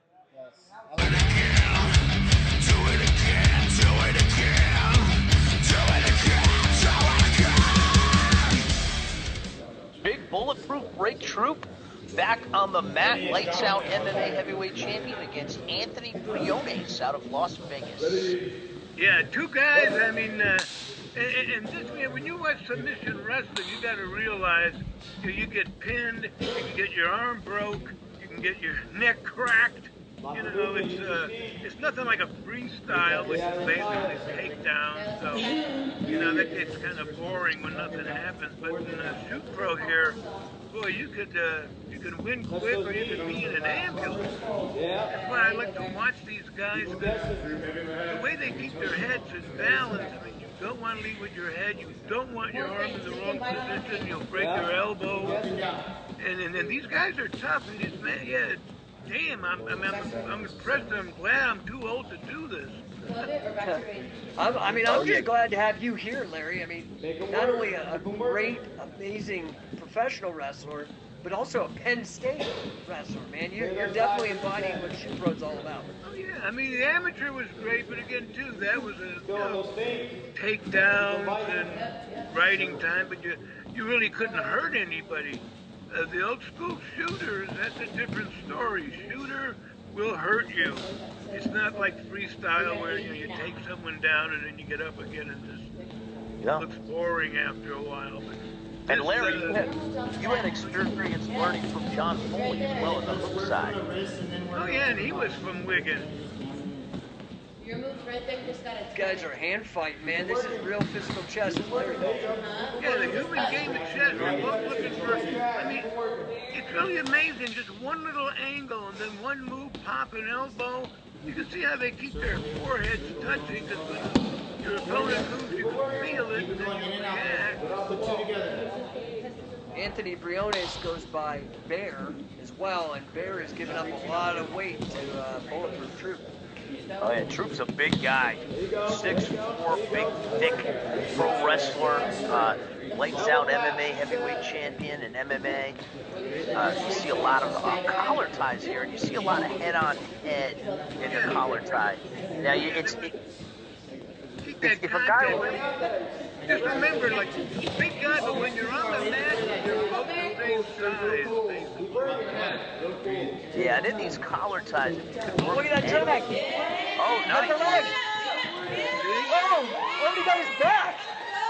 Man, I don't think Troop was expecting that. He snatched a single leg and then hit a go behind. Lightning fast for a big man. And... Troop's doing this smart thing with wrist control, though. He's not letting it choke. Yeah, Troop getting that 2-on-1, and Briones is not figure fouring the leg yet. It's deep. Oh man, he's got that choke in. That's it. Oh man, Troop tapped. Yeah, good move. Damn, these guys are good. Troop wasn't expecting that. You know, he went in for that single, and then he transitioned to a quick go behind it. Before you knew it, he had Troop on the mat and began working for that leg scissors. Troop was defending hard with a 2-on-1 in the hands, but eventually he succumbed to the sleeper hold, the rear naked choke. Yeah, and again, that's the difference. Freestyle, you fall down, you get up. Here in submission wrestling, you fall down, you get hurt. Oh yeah, you got to be on your game, and you know you think the Troop will be a little more cautious here in this second fall. Now I see it. I see Briones really taking it. Yeah, Troop was caught off guard. Yeah, wait, double change. Well, you never underestimate your nice last double. That was a last double leg there. Yeah, for a big man, he moved quick. Yeah, that was a beautiful last double leg by Troop. Let's see what he can do with it. We got the knee slide. Back into a referee position. It looks like Briones is controlling the arm. The 2-on-1. Trying not to get Hard switch. There we go. Yeah, you want to get Briones with a big switch or something. He's looking to get out. Although he's kind of defensive now. Yeah. He's just trying not to get hooked. But He's trying to throw that boot. Your hand control, one hand. All you need is one hand. Yeah, Troop's in a good spot here for a head switch. Whoa. Nice switch. Switch there. You got it. You got it. Yeah, that was quick. I didn't expect to see that. He's got a fair Briones like that. Take that boot out. Man, this could be considered a major upset here. Yeah, I want to see where his hands are on the head. Left heel to your buddy. Left Work heel. it. You got it. You got him. You work it. Barrett Breathe there, off of that, breathe. that one shoulder. Swallow the shoulder. Referee Luis Ojeda likes to let him work. Remember, Luis Ojeda, the ref, he was the first King of Catch Wrestling heavyweight champion. I think he's got the most matches and the most championships of anybody in the modern catch wrestling competitive scene. Troop getting wrist control. Troop's got to turn into him here. If he turns into him, he can flatten him out and potentially get a pin. Yeah, he's keeping that left shoulder up. The arm bar. Going in for an arm Good bar. job with this. He may have his arm bar. Fair Briones going in for an arm bar. Something blocked for him. Something against the wall. I mean, if he got rid of that right ankle, he'd break it. Get that arm bar. Drive that arm bar. Potentially flatten that arm out. Other way.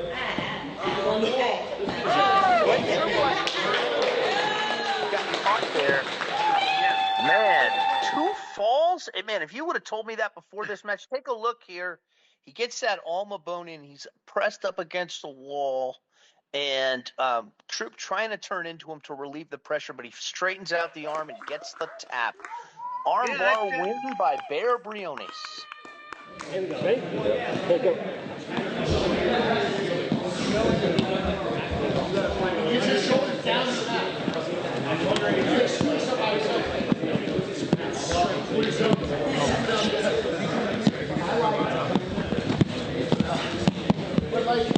Try to get him stuck to the mat and push yourself. Or just like scoot yourself up somewhere. This can be hard for someone. Here we have Josh Barnett and Protege. Angel Verduzco back on the mat. Black hair and ponytail against Tanner Pegg. And he's already got that front headlock. Turned him. Man, you blink and you miss it. Yeah, I mean, it happens fast. You get in trouble. It looks like He got the pin. Let's slow this down. Verduzco's so quick. We were just introducing the combatants, and Verduzco snatches the head here. It looks like he may have pancaked him. Let's take a look. Well, we're into the second fall already. High-speed action, guys. You can't blink. Man. I say, if you're a biggin, you came from Wigan. Oh, yeah, and Angel Verduzco is a Snake Pit Wigan champion. Front headlock from Verduzco. Well, remember though, Verduzco is guys, so quick. Angel is trained by Josh Barnett, so he's not Wigan trained. He just went and took the belt. Threw him right on his back. I don't think Lateral drop there from Verduzco. He's right down. Verduzco hit that nice lateral drop. He's going for the pin here. I thought he had it. He got it. Yeah, you're right, Larry. He got the pin. Let's take a look at this. Look at that pressure. He posts his head. That was beautiful. Posts his head, and look how he's up on his toes driving. Took his head out of alignment, too, so he had no strength. Wow. Turn around. Hey, Pat, just a quick question here. I'm just getting my feet going. And Frank Shamrock. Hey, listen, to all the guys at the seminar, do not let Frank get on his cell phone. If you see Frank on his cell phone, train double him off of his feet and everybody pile on him. Yeah, I'm still on the phone, brother. I just wanted to check in on you, see how your health is doing, how your body's holding up. You know, we talk about hard sparring and long careers and all that stuff. You had a doozy like me, but I just want Yeah. to check in personally how you feeling, how the body's doing. I'm doing good now, Frank. I'm doing really good, man. I appreciate it. And I'm glad you're doing well as well. Yeah, well, I'm living on stem cells now. That's my secret, and I eat that stuff for lunch. Dude, That's we got to really get you. We got to get you on our program, brother. Yeah, I'll come on and do it. I literally in the past maybe 6-9 months turned the corner on like back pain with the stem cell treatment. So it's been Good, dude. like Good. night and day difference. So yeah, it's my Yeah. first teaching gig in a long time. So I'm gonna Good, spread a little dude. speed. Yeah, Do but some I just want to check in with you, brother, and see how you're doing. Frank, teach them how to do cartwheels. You know that's important. You know it is. All right, brother. I'm gonna let you go. Give us some love on nutrition.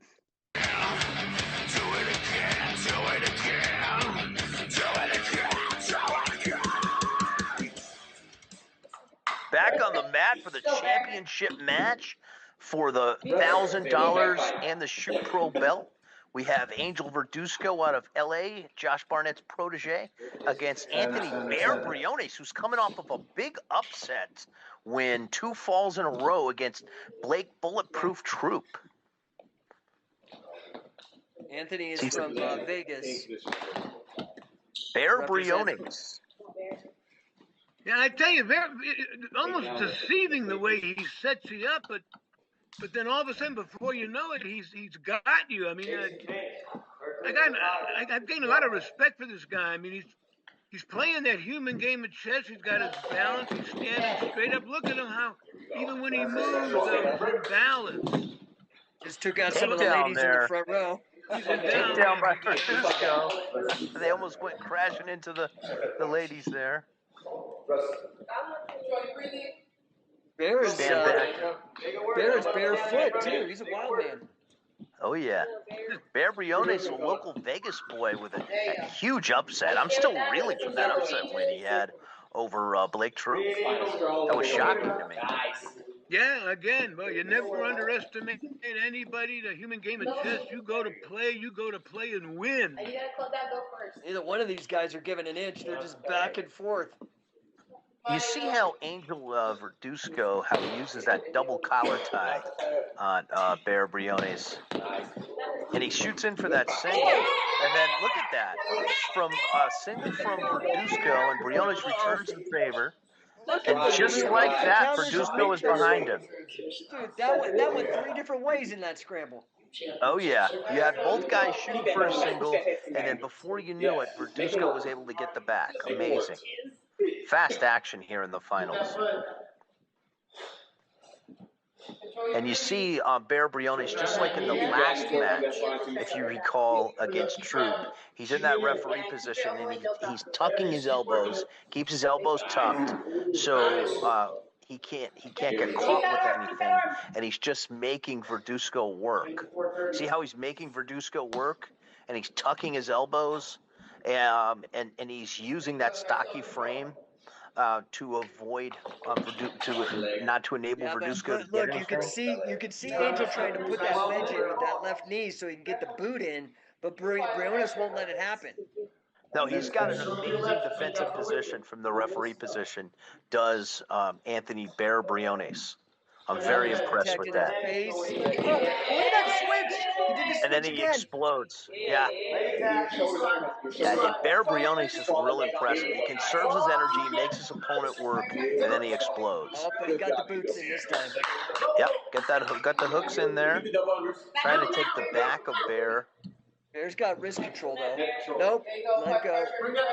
Uh-oh, he's in trouble. He's in trouble. Yeah, you got to grab that wrist right by the... Oh, he's going for the throat. Yeah, he's trying to sink that If he can hook that head, he's in a good position. Yeah, again, wiggling that wrist in there. He's trying to wiggle. Oh, he's smothered him. He's throwing the kitchen sink at Bear Briones. The shoulders are down, too. But Bear Briones explodes out again. Bear Briones, man, this guy, he knows how to play that cat and mouse game. He knows how to play possum. He does. I thought he was pinned. How frustrated is Angel right now? After all that work, they're back standing to square one. And guys, what Briones is doing, he's making Verduzco use all that energy, and he sits in that defensive position, and then just explodes after conserving energy. I'm very impressed. Larry talks about the human game of chess, and Bear Briones has proven to be a chess master here. Oh yeah, and the way they keep their balance, the way they got their arm out, as soon as their opponent moves, you can feel where he's going, so you're ready for him. See what they got here. You gotta keep that. They're both doing very good with defensive, keeping their head out of the way and not getting hooked. Bear's real good at getting that on the inside of the tie. Let's get him to find out some things now. 7 minutes, guys. Oh yeah, and Bear being a stockier fighter, and Angel being a longer fighter, Bear knows how to use that stockiness to his advantage. It's harder to get hold of a limb of a thick, stocky individual like that. Hard snap, Angel. Hard snap. Clear and resets. I'm very impressed thus far with Bear Briones. Yeah, well, they're feeling each other out through that collar and elbow tie-up. They want to know when your opponent moves, you can feel it, what's coming. So the game of chess is on with these two guys, and they're both showing a lot of respect for each other because they know if they make a mistake, they're going to get hooked. Absolutely. Oh, there it is again. Nice. Beautiful setup there with that arm drag into the single by Bear Briones. Uh-oh, Angel's trying to set up Kratos. Yeah, he reversed. Went in for the crossface there. Angel did a great job of reversing him on the ground.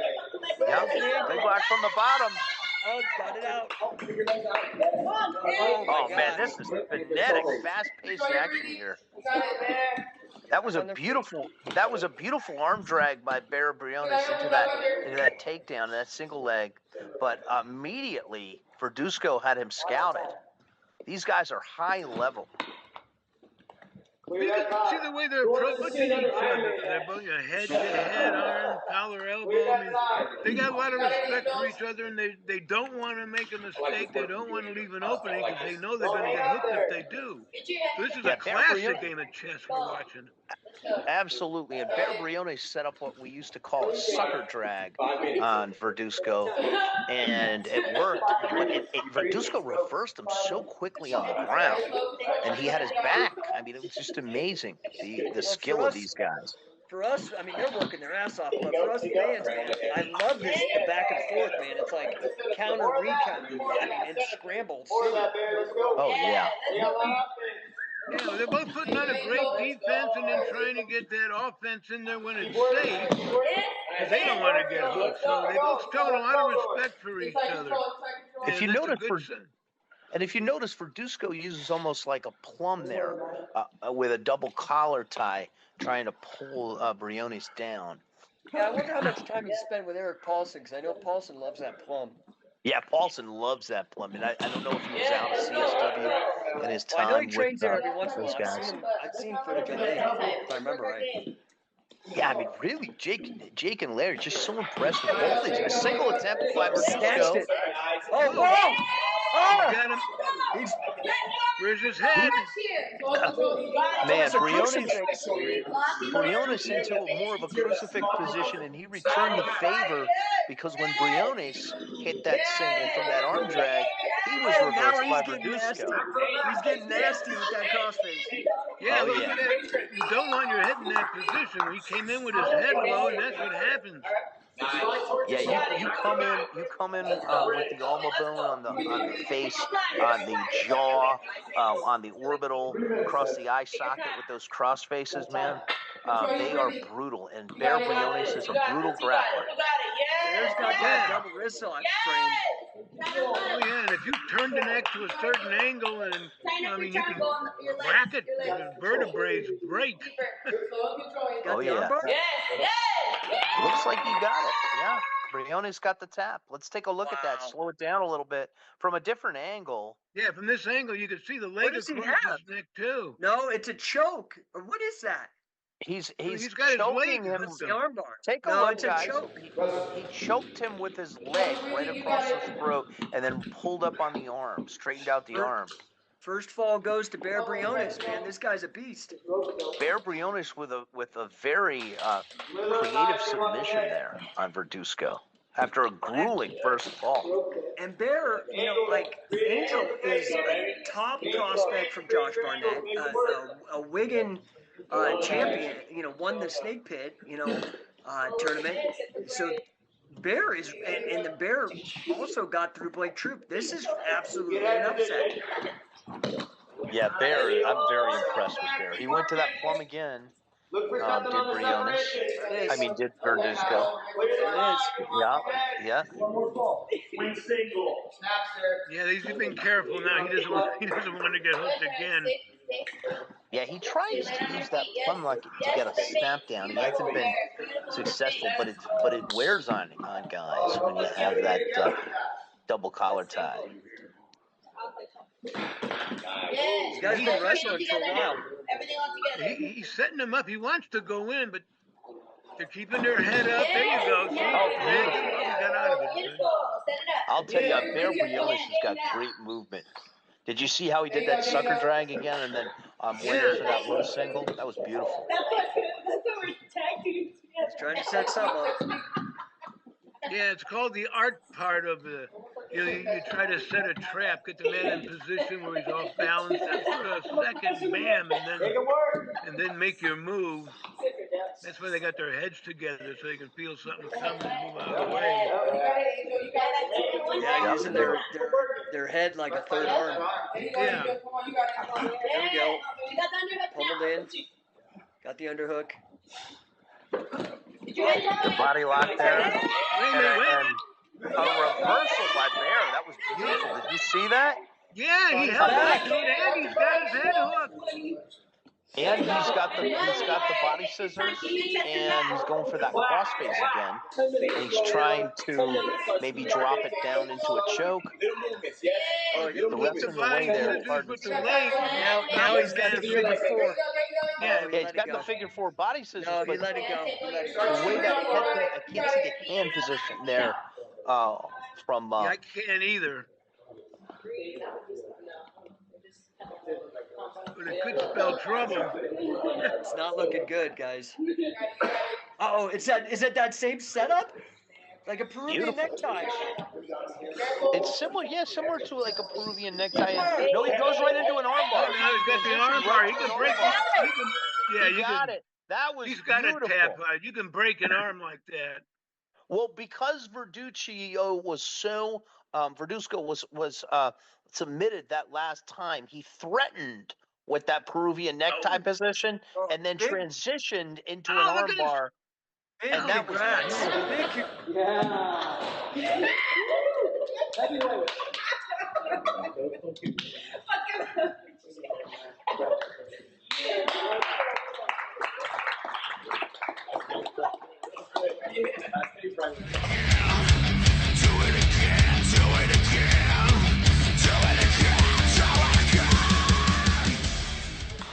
King of Connecticut back here at Ansiate Training Center in Las Vegas, Nevada.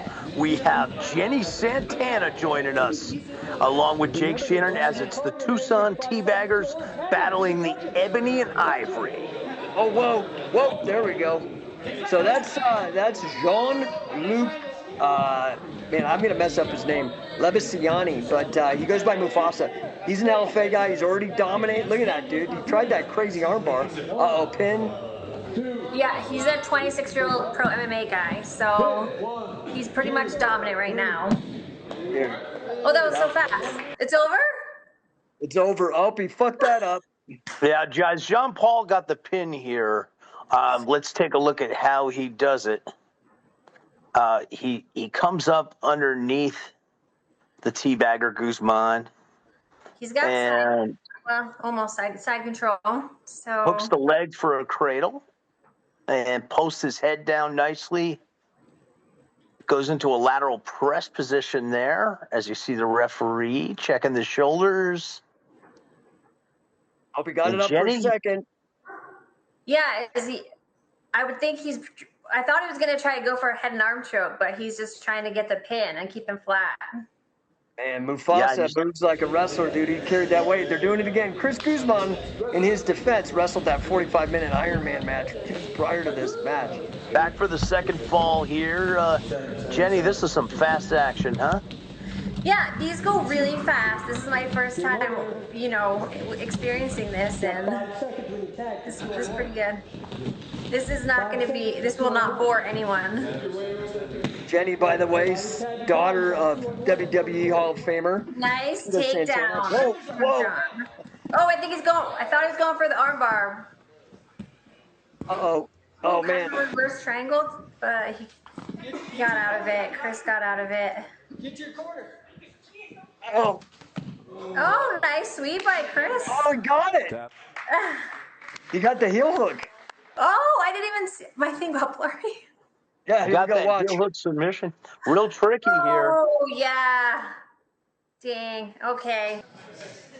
So insanely conditioned that cutting weight, as far as intelligently shrinking your meals and burning the what remaining fat you had off your body and becoming a very efficient machine. And then also going through that weight cut, if you think about it, people do fasting now these days and they call it healthy. Well, we were doing that our whole lives as wrestlers and as fighters, in fasting and getting rid of dumping toxins and anything else that was built up in us. And so it was a psychological thing too, because you go through the suffering phase of the training camp and then the weight cut, and then you rehydrate and put calories back in. And by the time we'd walk in the cage, you'd feel literally bulletproof, as your nickname kind of tells us, right? So I think there's good and bad, but I think it's like putting the polish on the warrior to me. Unless you've lived it, which a lot of people haven't. They can be critics. Joe Rogan can criticize it. The guy's never cut weight like we have. He doesn't understand the intensity of a real fight, and certainly at the level that we competed at, right? So when I listen to people who are not experts, and I don't care what anybody says, Rogan's not an expert, I don't listen to him, right? So that's really what it comes down to. But you've got to be conditioned so intensely and in such good condition that cutting weight isn't that tough for you, right? If that makes sense. Doing it appropriately, having the right amount of caloric deficit and so forth, like you mentioned, to become an efficient fighting machine instead of a depleted fighting machine. Sure. He's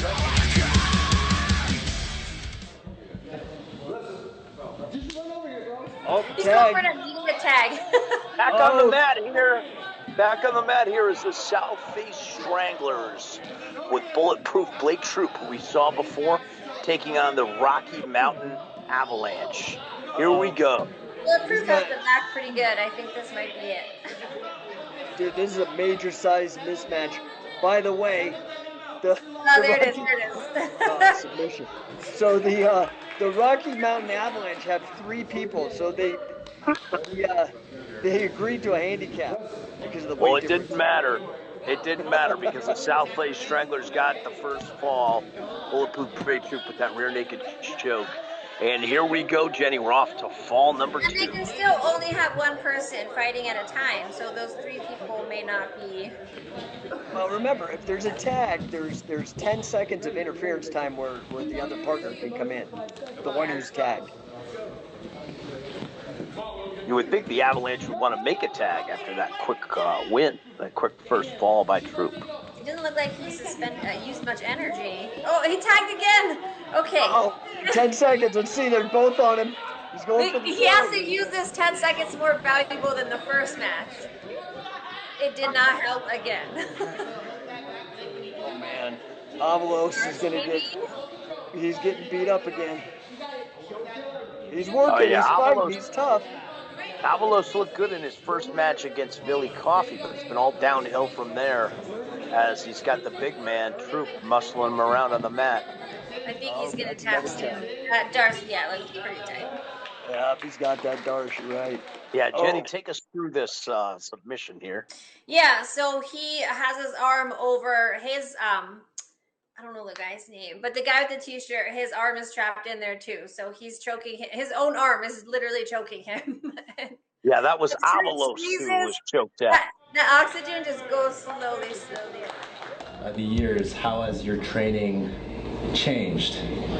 Starting from the beginning of your career fighting, and then towards the end, how did you implement new training regimens and strength and conditioning? How did you change those things throughout your age and throughout experience? I really didn't change a whole lot, but the last few years where the things that I've done in the last few years, the matches that I've done, one was with Michael Nunn, who's a good friend of mine, best pound for pound boxer in the world for 4 years. We did an exhibition fight during the lockdowns, mind you, to get our community back out and together and kind of take back their freedom a little bit. Neither one of us even trained for that. We just got out there and did it, right? But then the last one that I did in 23, I didn't even realize that I was suffering severely from black mold infestation in my respiratory system and my blood. And I was so sick. I was so sick that I couldn't even train for that. I probably should have been in a hospital, to be honest with you. But so now I've gotten on top of, through my business partner, a protocol to kill the black mold in my body and all that sort of stuff and get rid of that. So and I'm actually now just starting to chain workouts together again to where I'm coming back health wise. But it was pretty bad. Fresh off their first victory, Ebony and Ivory, Powell and Jean Paul taking on Alphabet Soup. Jenny, it's like a blink and you miss it here, Jenny. These matches are so quick. Fast. Here we go. They're trying for something. Jean-Luc's baiting Stinson. Yeah. Whoa. Jumping triangle. Dang, I think this is going to be locked in pretty good. Stinson is hanging in there. Oh, he got it. The ref's in the way. Here we go. That was a beautiful flying triangle, though.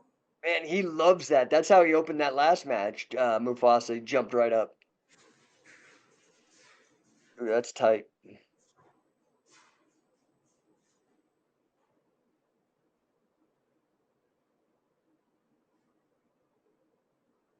That's it. Now we're going into the second fall here. Ebony and Ivory against Alphabet Soup. Oh, Arthur going in for the stomp after the fact. All right, so Jonathan is in the green shirt. That was fast. Down. I think he has a guillotine locked in there. Oh man, Arthur's got his shoulders down. You better get up. That was it. That was fast. I hope they replay that. That was so fast. There we go.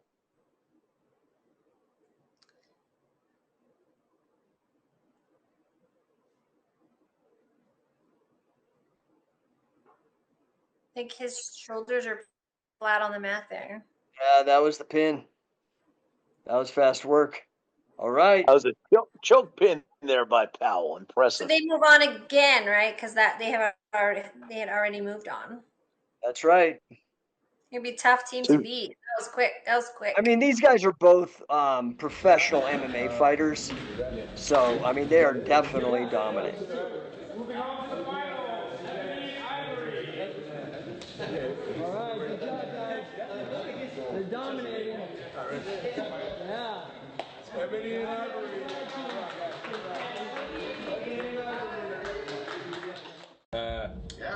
So, born and raised in Iowa. So I'm going to go a little bit more local with my question. Okay. It wasn't until I actually left Iowa and joined the military that I learned about catch wrestling on my own independently. So I just realized that there was a statue of Frank Gotch that was recently brought up in Humboldt, Iowa, which is his hometown, which is a stone's throw away from where I was born and raised. Are you aware of any resurgence or renaissance and interest in catch wrestling in particular to go on top of Iowa's already very well-known fanaticism with wrestling? Well, I think, the explosion of the UFC kind of did that for us to a certain extent in MMA. because it gave an outlet for wrestlers to go to that. So, like at my gym, even though I was a black belt in BJJ, I'm always going to be a catch wrestler because I'm always going to combine wrestling and submissions and all those things, right? So it's always going to be a hybrid where we were putting in the wrestling, the freestyle, folk style wrestling, the sambo leg locks, some of the Brazilian jiu-jitsu, and tying all these things together with the catch, and that made us catch wrestlers, right? It just made us catch wrestlers. And so I think all those years back when I was fighting and all the other guys, that they would put those 3 bullet points of told the crowd what you were all about. Yeah.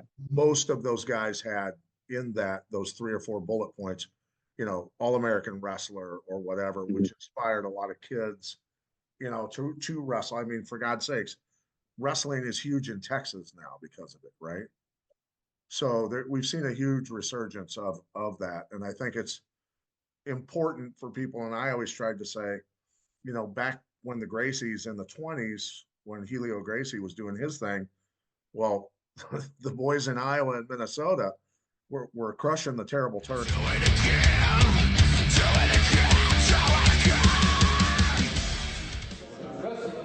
Here we go. South Bay Stranglers are back on the mat against Ocean's 11.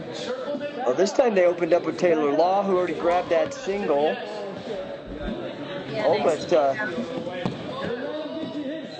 a good butterfly guard from Da Vinci on the bottom. He's keeping that shoulder up, but Taylor's trying to get him down.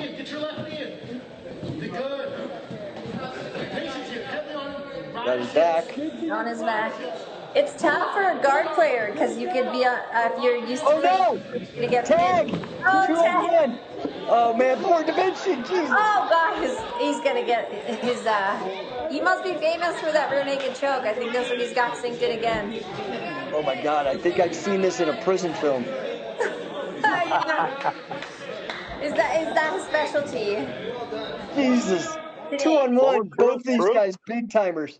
Oh Take my a look God, at the replay here. Bulletproof Troop in this melee ends up securing that rear naked choke. It throws you off because they're dressed the same, but they're on opposite teams. So Taylor and Da Vinci not on the same team. Taylor's with Bulletproof, and he tagged him, and they double teamed him for a few seconds, and that was very, very effective because he sunk that rear naked in really quick. They're messing with us, Jenny. I think Da Vinci and Taylor are from the same gym, but I think Da Vinci drew the short straw.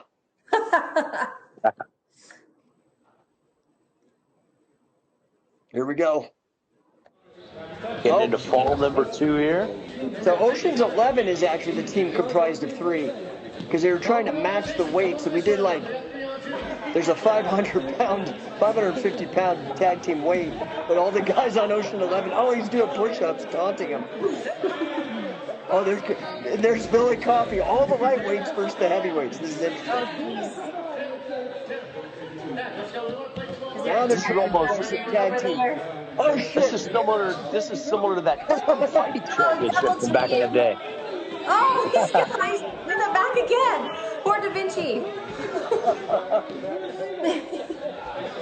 It's like deja vu. Yeah, it's like that Bill Murray Groundhog Day. He's gonna smash him into the mat. Oh, Da Vinci. Oh, poor Da Vinci. He's doing a good job of defending the neck. He's tougher now, though. Yeah.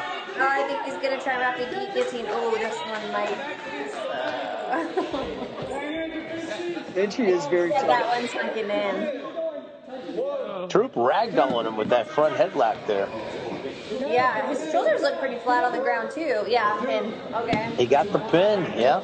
Look at this disaster. Yeah. This is wild.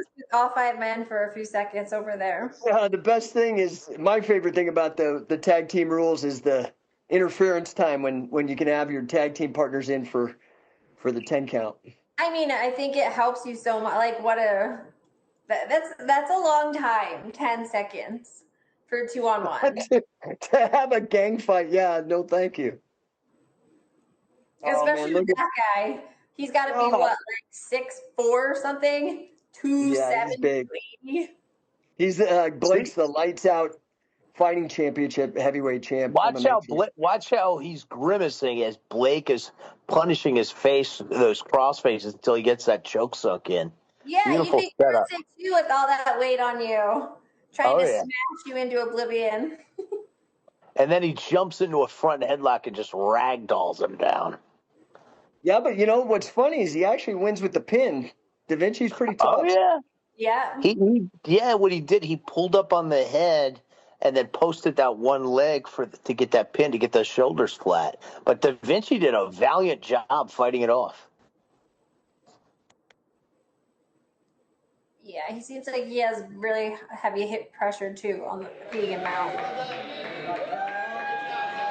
Big fan. Appreciate you. My question is, as a coach, how do you kind of split your time between like maybe drilling and technical parts of training and live? What would you say your like percentages are? What do you focus more on? Thank you. Yeah, no problem. Good question. We spent most of the mornings would be technique, and then in strength and conditioning stuff, and then the live goes for wrestling, grappling, and striking would be in the evening. More, I guess the best way to look at it is we would do our fight training when we would actually be fighting on the clock, right? So if we had fights in Japan, we would train at 3 a.m. We would do fight training at 3 a.m., 4 a.m. Just to get used to that's when we were going to be fighting in Japan, right? So, but strength and conditioning and technique should be done in the morning, and then fight speed.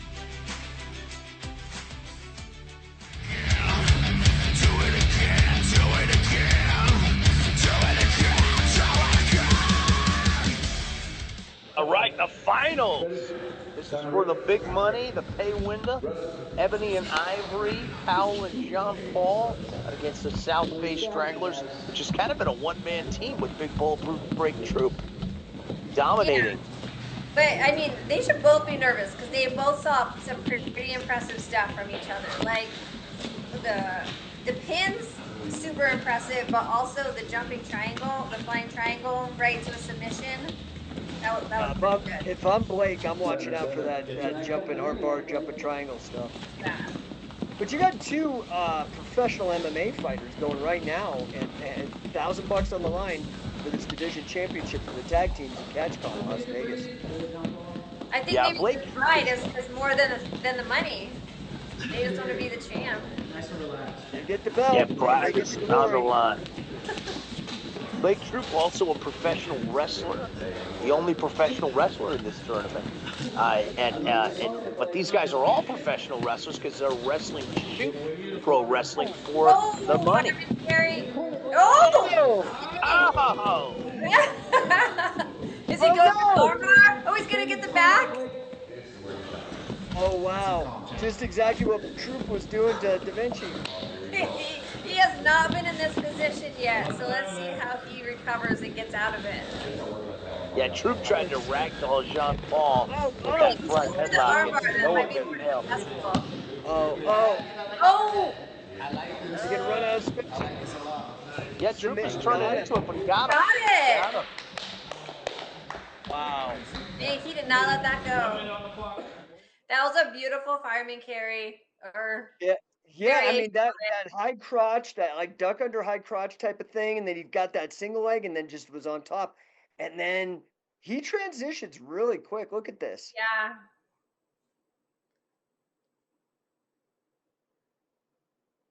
I think a lot of that transition is he doesn't put both hooks in. Look, he rides like a wrestler. Oh, no, he's trying for the hook. I was going to say, like, in jiu-jitsu competition, he wouldn't have got back points until he got that hook in. Yeah, but see, here he is again. He just has the one hook in. Working for that arm bar so he could swing that left leg over. And he does a really good job stabilizing Troop's face, keeping him down on the ground to try and get the arm free. And also, he turned him away from the wall. Yeah, he turned him away from the wall. He tries to crunch him against the wall. You're right, Matt. Yeah. But he does get it. He doesn't get up in time. Yeah, Troop was trying to use that forward pressure to drive John Paul into the wall, and John Paul wasn't having it. He did a great job shifting his hips. So call number 2. He's starting again. He was like, I'm not tired. I'm going again. Yeah, Professor with Taylor Law.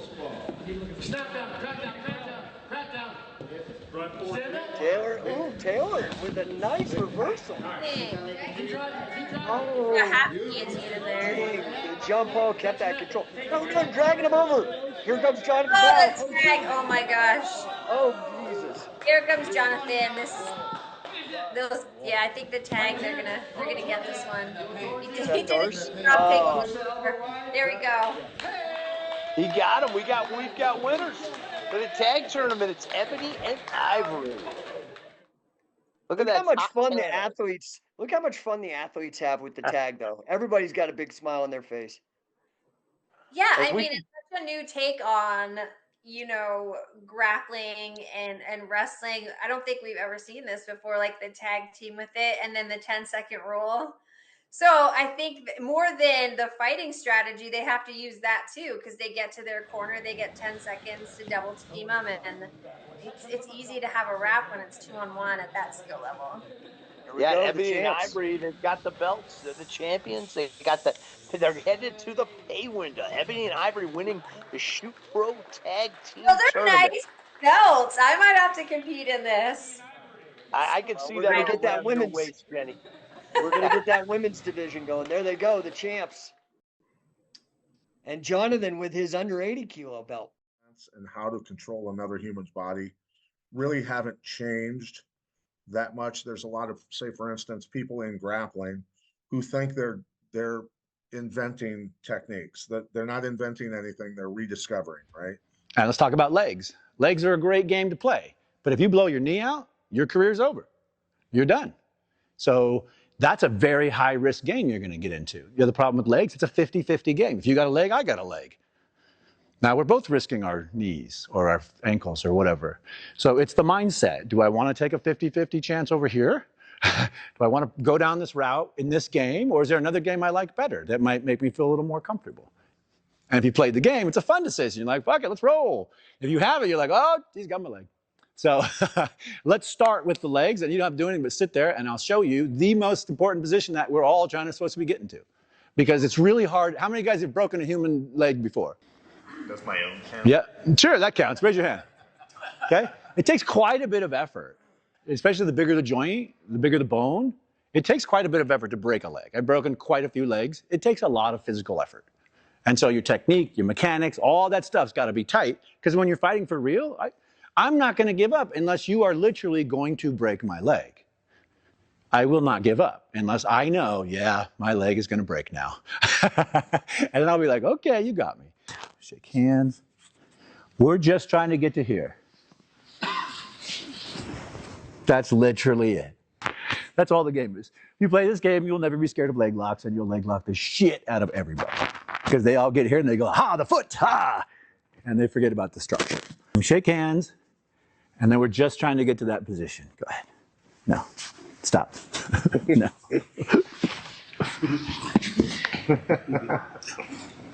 Right? Yep. So we don't need to go further because I won the game. When Carl first trained him, well, a lot of things. So one of the things that Carl told me when he first trained me, he said, you wrestle in a circle. So, first thing he starts talking about is clocks, right? You wrestle in a circle. When you watch wild animals, how do they don't wrestle head on. They don't go at each other head on unless they're rams and they knock the shit out of each other's heads.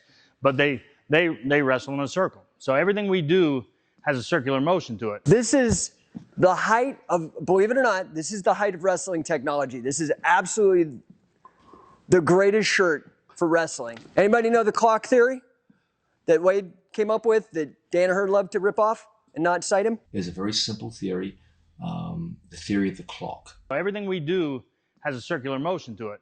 Okay, so and on the shorts, you see these? If you look like a clock, that's midnight, 1:30, 3 o'clock, 4:30. That was actually intentionally put into our design so you guys can understand what Wade's about to talk about. Okay, let's understand the human body in terms of the face of a clock, okay? Let's take our training partner's center line, the spine running down the middle of the body as the 12 o'clock and the 6 o'clock of the clock. Let's understand our opponent's hip line as the 3 o'clock and the 9 o'clock of the face of a clock. Going back to the clock again, the idea, and what we were learning today, and the other gentleman was showing, is getting a guy down, and the angles that you want to do, 1030, 130, 1030, 130. Remember those two clock. And when you have them, crossface, crotch from here. Now, what time should I drive at? 10:30. Everyone drives at 9. No, hell no. He's going to put the foot out there. Even if he puts his foot out there, it doesn't help him if I'm going 10:30. So I start leaning this way. I pick this end up, push this end down, and over it goes. Crossface, crotch, drive at 10:30, lift a little bit as soon as he goes over. Now what we're doing is we're going to start moving toward his face. Right now I have all my weight right I'm off my knees. I don't have my hand on the mat. I don't have my head on the mat. All my weight is on his face. And he's not having a happy day right now. Can you guys all see this? If I want to get more pressure on him, I don't put my hands on the mat, put my hand here in the hip, and just push myself. It's not that I'm pushing his leg down, I'm pushing my body up on his face. Now, right now, he is not loving me at all. But when you get up, there's an indentation in the mat where you put some water and you have a little pond there, where his head and his shoulders were. There was so much pressure going down into it. All right, crossface crotch, 130 or 1030 if you're on the other side. Now, again, use your head. In wrestling, I have a choice of getting on the right side or the left side. Everybody in wrestling goes on the left side. Don't know why they do that, but they do. That's the way the coaches did, because the coaches wrestle that way on that side, so they teach it the same way. And then those kids get up and become coaches, they teach the same way. So 9 out of 10 people ride on the left side. Okay, well, good for you. Okay, so everything he's learned to do from the bottom starts and begins and ends with the guy on my left side. So I always ride opposite side. I had 3 boys, and they were all state champs, and 2 of them were national champs out of the 3. The other one no longer lives in our house, but no pressure. So Wade, you're talking about coaching and tailoring the techniques to the individual wrestler, and a lot of wrestlers, they'll be so successful with one technique. And Dan Severn is a good friend of mine. We've been doing coaching clinics together for decades, and I know that you coached against opposite Dan when you were with Clemson in the NCAA finals, and you coached a guy named Noel Lobin, and he defeated Dan. Do you want to tell that story? Well, we were worried. We were watching Dan all year because we thought, if we're to win the NCAA, we have to go through Dan. He was the man at Arizona State, and we were Clemson, East Coast, West Coast, so we didn't see him so much during the year, but I studied a couple of his videos, and he pinned people that normally don't get pinned, Olympic champions, and that. Dan was a tremendous athlete. When we got through the semis, and when we went, we got Severn in the finals, I had Noel, and Noel was just an exceptional athlete. He's British, an Afro-American from Britain, who was a soccer player, and he could run forever. He had long legs, and he was just an athlete. And so it was going to be athlete versus athlete. And I knew Dan had a lot of pins during the year, so I went through the assumption that he wasn't in the greatest level of conditioning, because the matches never went 7 minutes or 8 minutes at the time. A strong finisher, the third period of the regulation match. He scored 4 points to tie it up to send it to this overtime. He looks fresher to me. Severn just looks a little tired at this point. And so he wasn't used to going the full distance. And I knew if we could, push it to the third period, we might have a chance, because I thought the first period is going to be Dan's, the second it might be a toss-up, and the third is going to be ours if we get to the third. We've got with Dan, if we could get to the third period, then we had a shot at it. The first was going to be Dan's, second was going to be a toss-up, and I think Noel was going to get a shot at scoring on Dan in the third period. At least that was our strategy. And this has nothing to do with that, but with Noel, he was a very stout Christian. And come time for him to wrestle, I'm like, where's Loban? I can't find him. You know, the assistant coach, I'll go over here, you go over there. I ran down the locker room. He's sitting there on a bench, has his Bible open. He's reading passages. Dan, God will understand. Close the Bible. We've got to go. He said, what? I said, you're on second call to be disqualified. You're on the mat now. So we had to run him up and get him on the mat. And I said, now, if he gets caught with a front headlock, you know, I don't care if you have to bite him, kick him, scratch him. I don't care. Get the heck out of there. You know, no, I'm not kidding. I don't want to actually bite Christian, but I'm getting the point across to him. So when I say, get out of there, I mean, get out of there now. Back up, cheat, get called for stalling. I don't care. Back, get out of there. Logan's backing up. He's listening. Thank the Lord. You know, he was listening. He got out of there, and you can see Dan gone. You know, he had him, and then he didn't have him. And so then now it struck Logan like, okay, I don't want to be in that position. You know, now he understands it. So we took it into the second period. We stayed close, and then we were able to catch him for, I think it was stalling call late in the third period that tied it up. And I went, great, now we're going to go OT. Dan wasn't used to going into overtime. He lost a lot of weight to make 190, and he never practiced long enough to go into overtime because he was always pinning people. And I thought we had a shot in overtime, and we did. I mean, we were able to push him, and you know, I think we got a takedown, and then Dan was trying to do some things, but he was spent. So, what's your best hold? One that works. Front headlock. Front, best hold.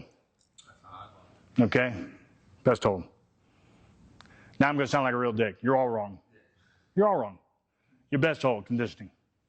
Your best hold is your ability to get on a mat and go and go and go and not get gassed. Because if you can't think because you're worrying about your next breath, you got nothing. If I can't breathe, I've got nothing. How do you think? It's that old thing about, you know, guys drowning, you know, when he comes up for the third time, he's not wondering where his car is parked. He's not wondering, you know, I wonder if my 401k is going to earn that what it should this year. He was worried about catching his next breath. Yeah. So born and raised in Iowa. So I'm going to go a little bit more local with my question. Okay. It wasn't until I actually left Iowa and joined the military that I learned about catch wrestling on my own independently. So I just realized that there was a statue of Frank Gotch that was recently brought up in Humboldt, Iowa, which is his hometown, which is a stone's throw away from where I was born and raised. Are you aware of any resurgence or renaissance and interest in catch wrestling in particular to go on top of Iowa's already very well-known fanaticism with wrestling? Well, I think, you know, the explosion of the UFC kind of did that for us to a certain extent in MMA, because it gave an outlet for wrestlers to go to that. So, you know, like at my gym, even though I was a black belt in BJJ, I'm always going to be a catch wrestler because I'm always going to combine wrestling and submissions and, you know, all those things, right? So it's always going to be a hybrid where we were putting in the wrestling, the freestyle, folk style wrestling, the sambo leg locks, some of the Brazilian jiu-jitsu, and tying all these things together with the catch, and that made us catch wrestlers, right? It just made us catch wrestlers. And so I think like all those years back when I was fighting and all the other guys, you know, that they would put those 3 bullet points told the crowd what you were all about. Yeah. Most of those guys had in those 3 or 4 bullet points, you know, all-American wrestler or whatever, which inspired a lot of kids, you know, to wrestle. I mean, for God's sakes, wrestling is huge in Texas now because of it, right? So we've seen a huge resurgence of that. And I think it's important for people. And I always tried to say, you know, back when the Gracies in the 20s, when Helio Gracie was doing his thing, well, the boys in Iowa and Minnesota were crushing the Terrible Turks and all those guys.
the best display of grappling under professional wrestling rules. Let's get into our first match. Check out this awesome match between Catch Cowboys versus your mom's favorite tag team. Knows of that. Let's go. Ooh, and we're right out of the gate per a lot of high pressure. But I do not want to be the man in charge of having to push somebody like Brandon Ruiz around. That is a solid man with some solid balance and some very, very aggressive skills. And up and down. Right oh, goes boy. to the back. Yep, immediately going for the back. Not able to get the hooks, but he still is maintaining the top position. Oh, that is some impressive scrambling to get back to the feet off of that. And they have broken hold, and we've got a tag, and Star-Lord is coming in. For both teams. A lot of respect again. Definitely a size disadvantage for your mom's favorite tag team, but sometimes size isn't everything, like we saw in that triple threat. Yeah, you're right. And we'll see whether over the course of 3 falls, we're getting a little bit of gamesmanship, a little cockiness, trying to be a little irritating. Definitely need to watch those heads because, oh boy, butting can be an issue there. Ooh, tried to go with that. Quick take to the back. Almost ended up. Ooh, there it is. Got that leg lock. Oh boy. Deep. That lays deep, but he's going to have to go for a rope break. He saved his leg doing that. And another quick tag. And this is a situation where we are doing 2 out of 3 falls, the dos de tres, and that can build strategy. But it also comes down to the physical aspect of things. Will the big men wear down and the little men pick up their speed? Will the little men just be out muscled and wear down on their front? There are, once again, so many little variables in this game, and one little mistake, one little misjudgment can cost you everything. This would be a great time for him to tag up and use that advantage for that 5 count. Yeah, he is. Oh, yeah, that's something I did not consider because, yes, they were right there in the corner. That would have been a great position because you think it's tough having a man that size on you. Well, let's put a man another size on you and have you wear him down even more. Because, again, this has to be something where you have to think, I have to do this again almost immediately. I'm not going to get the rest that Strangle City is going to get. So these guys have to start thinking a little bit more strategy and a little less grandstanding.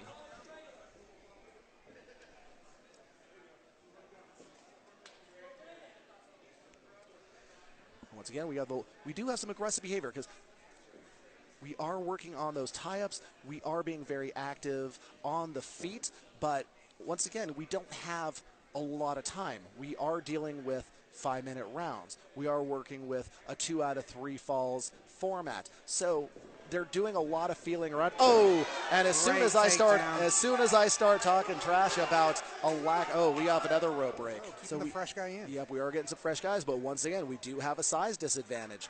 We are going to see some aggressive behavior. Hopefully we'll be, thinking more strategy for in the ring because they are doing the right thing for catch-as-catch-can rules, which is keeping things in the middle, keeping things right in the middle. But now we're starting to back people back into and there's a quick tag, and they're going to take advantage of it. And you notice he quickly retreated, but this is such a bigger man. He's got that in deep, but he's out of bounds. He's out of bounds, but there was a tap. He got it. There was a tap on the butt.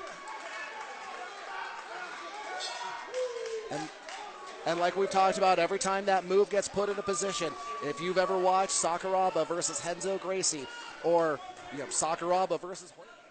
And there's the bell. They're coming back out. A little bit of respect. These are, once again, very, very competitive men, but respectful men, despite any sort of showboating or theatrics on their entrances.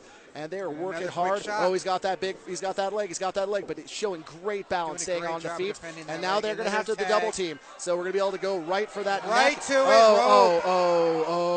it. It happens. Those ropes aren't soft, and those blades of those forearms aren't soft. So it's real easy to catch an eyelid, an eyebrow, a nose, a lip on something that's going to tear it wide open. But you just got to put that in the back of your mind. Just think, we'll super glue that shut later, but for now, I got a match to win. Yep.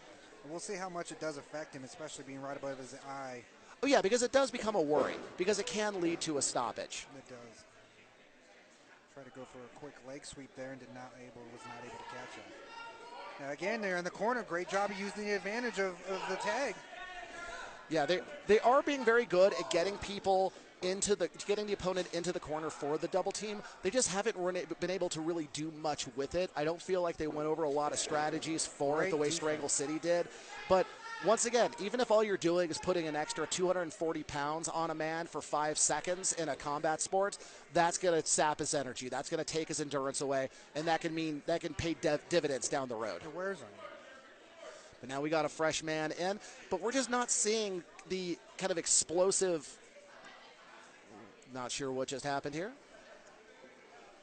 And what's to stop them from using that two-man advantage in the corner continuously from a tag? There is nothing stopping them. I mean, unless you have a strategy built around it, though, the way we saw Strangle City do. Oh, we got an eye poke here. But again, we are seeing a big size and strength advantage / disadvantage in this matchup, and I just don't see a lot of strategy from the smaller men on how to make that work for them. We're not seeing strategies based on dropping and looking for sweeps. We're not seeing strategies based on going low for those ankle picks. We're not seeing the type of strategy you would need to compete against a bigger opponent with that type of strength advantage. So even though in the tie-ups it is kind of being neutral, we're just not seeing them able to put much together as far as something that'll mean something for a finish or to take the points away for a win at the end. And they're also blowing a lot of energy. I hate reiterating this so much, but after this, they got to face the very fresh Limb Reapers, and they're blowing their energy left and right, dragging this one out. And you can see the strategy for both teams is not so much taking shots, but a lot of arm drags, right? Yeah, a lot of arm drags for both teams. Yeah, they are very much, even though this is a tag team match, you see them competing as singles competitors in a tag team. They're not thinking as a team. They're thinking as individual men doing individual matches with the occasional tag team. The strategy behind it, just I don't see it here the way I did in the previous match. Not to take anything away from these men, but I just feel like whoever wins still loses because they're going to have blown so much extra energy. It is a lot of energy exerted. Now we can see them using back in the corner, and this again, a great time to use that two-man advantage. Now here it is. Here's a tag for himself. Oh, and a big takedown off. Oh, just put the weight on it. Put the weight on it there. He's able to maintain the pin.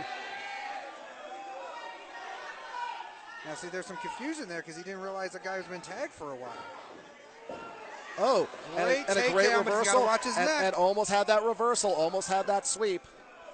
And that type of chaos is just what's allowed during that 5-second. Count for the double team. It can be very dangerous. You could be sitting on top of a man in the most dominant position. Guy runs up behind you, puts you in a toe hold, and that's that. There's nothing you can do about it. Them's the rules. And here we have a little bit of great offense from the. I agree 100% because the big men, they can wear down. They have a bigger body. They're carrying around, I'm going to guess, probably 50 pounds more than their smaller competitors. And the deeper that goes, the more that feels like carrying a backpack full of rocks compared to the guy you're up against. And you can see the quickness and the agility of your mom's favorite team when they're in there. And here we come out for the next round. These 5 minutes, once again, like we've discussed, 5 minutes can feel like nothing when you're trying to put strategy together, and it can feel like an eternity when you're getting tired. And we're starting to see hands on knees. And this is why it becomes, tried for a fancy sweep, but he did not pay the price for it. His opponent might not have known what to do with it. Oh, another nice little sweep there. Power right there. Oh, that is power, but the power's still there. And we got the double team. Yeah, but again, they don't seem to know what to do with the double team. It's just simply a bum's rush, if you will. But he's still being aggressive, but now they're going into the other corner, and they're not trying to double team. They're not going for the tag. But you can see the agility in him, and that's going to wear down on Catch Cowboys. Oh, yeah, they are definitely is moving the momentum. The momentum is officially in their corner. But like I said, I'm becoming concerned because the Catch Cowboys are not using the corner rules to their advantage. They're getting a little bit pushed around. They're being outworked, and they're not taking advantage because they can use their size ×2 to really put some weight on somebody, really put them into a bad position so the single competitor can maybe finish them off. But again, these are two teams that are not competing as teams. They're competing like two singles competitors in a tag team match. This is a hard thing to prepare for. This is a hard thing to practice for because this is the first time it's ever been done. So there's a lot of room for error and a lot of room for growth because everybody in that ring would 100% whoop my butt, whoop your butt, and whoop the butts of everybody watching around the side. They are some tough men, but once again, sometimes toughness isn't enough. Strategy has to come into play. Smarts has to come into play. And you just don't think about one little aspect of the match, and that could be it for you. And we've seen Catch Cowboys take that first round. Second round, there was really no one who took that.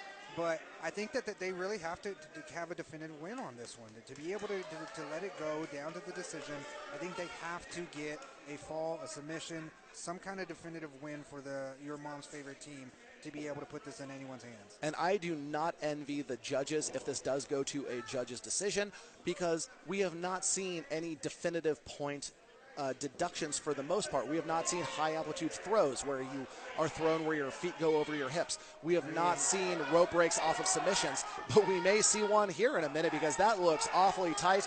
Oh, and out of bounds. Nobody wants to lose a decision that could go either way, so I'm hoping to see something definitive happen here. You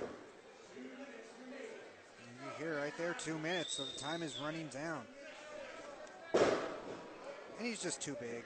Yeah, anybody who's wrestled, anybody who's grappled knows that your best move sometimes just hit a brick wall when you have somebody that much bigger, that much stronger.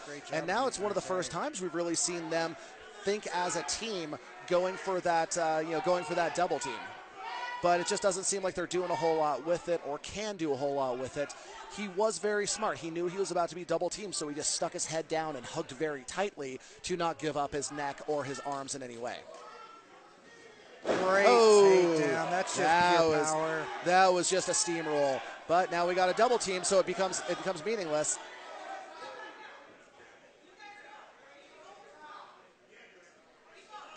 Yeah, people forget the niceties. People forget the details. Got to be you got to hold on to that rope. It's got to be over the top of the rope. It can't be under. That gives you a couple extra inches, which it cannot be fair. But hey, sometimes we've all wished for a couple extra inches. Am I right? You're right about that, my man. It's going to be interesting to see if he has any burst left to get maybe one more takedown. Yeah, because there is not a lot of time, but there's enough time to finish it if you got something up your sleeve. But it just seems like everybody kind of comes from a strategic point of wear them down, suck them down, work on position, not an explosive submission hold, except for that Kimura we saw earlier. We're coming down to it. I'm probably saying about maybe less than a minute left to see who's going to end up going to the finals. Yeah, because we do have one definitive, beautiful submission hold fall in all this. But other than that, it's been very close, and it could be argued either way. They really need to watch those heads because they are butting. They are butting quite a bit. We don't want to see anybody getting busted open. We don't want to see anybody getting cut. And that was those matches where you could make a very strong argument for a rematch at the next show. Yeah, you definitely can.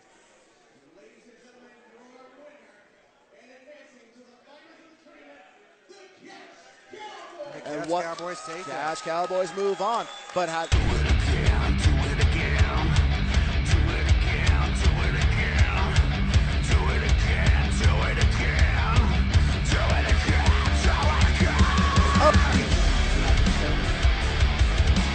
Oh, I do not like the look of that.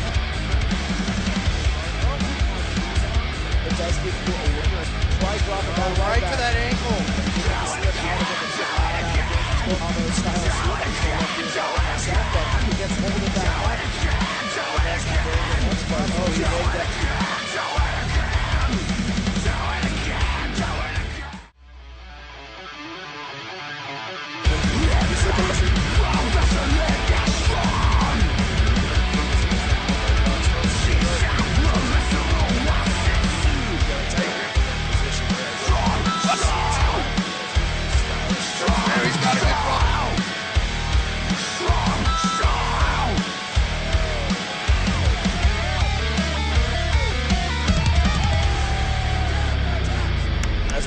Check out this thrilling middleweight championship showdown between Nicholas Tarpley and Jacoby Jones in the middleweight finals at Shoot Pro 3. Introducing first in the corner to my right, fighting out of Denver, Colorado.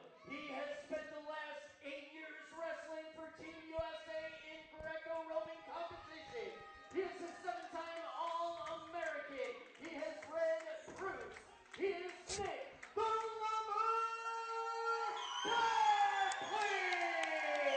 Big pop from Mr. Tarpley. We have two hometown boys done good here in the finals. All-American. The All-American versus the U.S. national team member. In the corner to my left, fighting out of your mom's house and wearing your Jacoby. pants. He is a Yeah, three-time NCAA All-American. He is a three-time NCAA Division II 2A champion. He is a four-stripe Brazilian Jiu-Jitsu blue belt, and he holds a 3-0 record. 3-1 And he's not only is he a man of the people, but he's honest. Keeping it real. You just won one more in my book, buddy. Yeah. Yes. And this is everything that I could have hoped for matchup-wise here in the finals.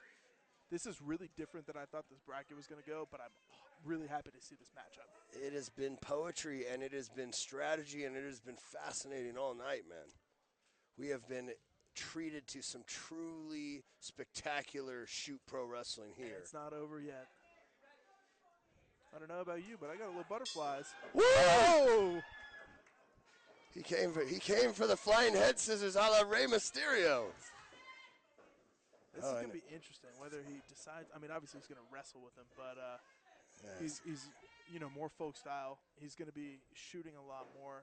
Obviously, Tarpley's looking for the Greco. Yes, and he's got much more of a well-rounded skill set with MMA, jiu-jitsu in his background. That's what I was thinking. He's probably got the submission advantage, whereas Tarpley might have the pinning advantage. I mean, obviously, a long-time Team USA member. And we're not talking shit about D2, but I mean, there's a big difference between a D2 All-American and a six-time World Team member.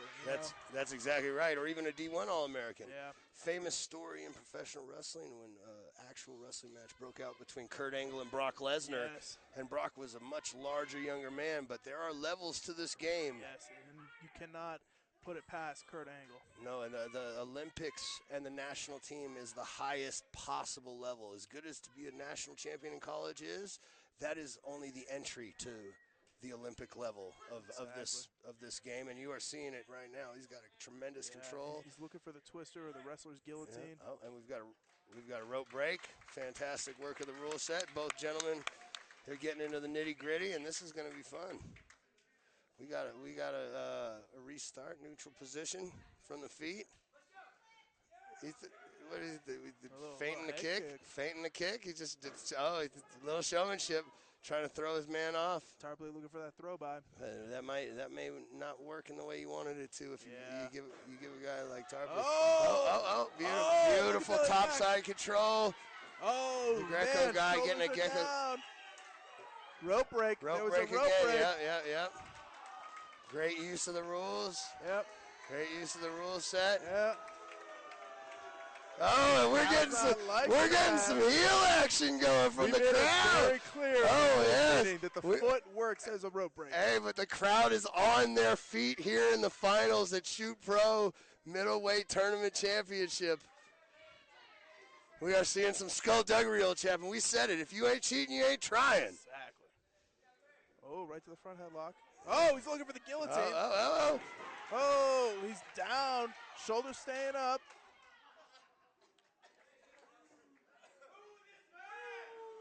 Oh, that's my line. There's the third rope break. So there's 5 in championship matches. Take full advantage of the rules. Yeah. Rumble, young man, rumble, because you are in there with a monster. Oh! It's interesting, too, because Greco guys don't normally get to use their legs. So No. you see the little foot sweeps and the little knee taps, and they're definitely very Steve Mako-esque. Yeah, he's probably feeling like he has the blinders off, the restrictors off right now. He's like, I can do whatever the hell I want. It's a great thing to see. Take these high-level wrestlers, take all the restrictions off, and say, hey, just kill each other. Yes, this is a fantastic final matchup. Strategically, stylistically. Yeah, we got the Greco guy showing a bird of a different feather. Oh, and we have a cradle by Jacoby. Oh, he's looking to frame him up. He might need to switch to the neck here, go back to the guilotine. Yeah, he's thinking about it. He's threatening it. He's thinking about it. He's definitely utilizing that. Oh, and now we have a rope break. On the shoe is crowd's on saying the they're other trying to rope take break him out. foot. Crowd saying he's trying to push him out, or the corner. They are still. They are working. They are working.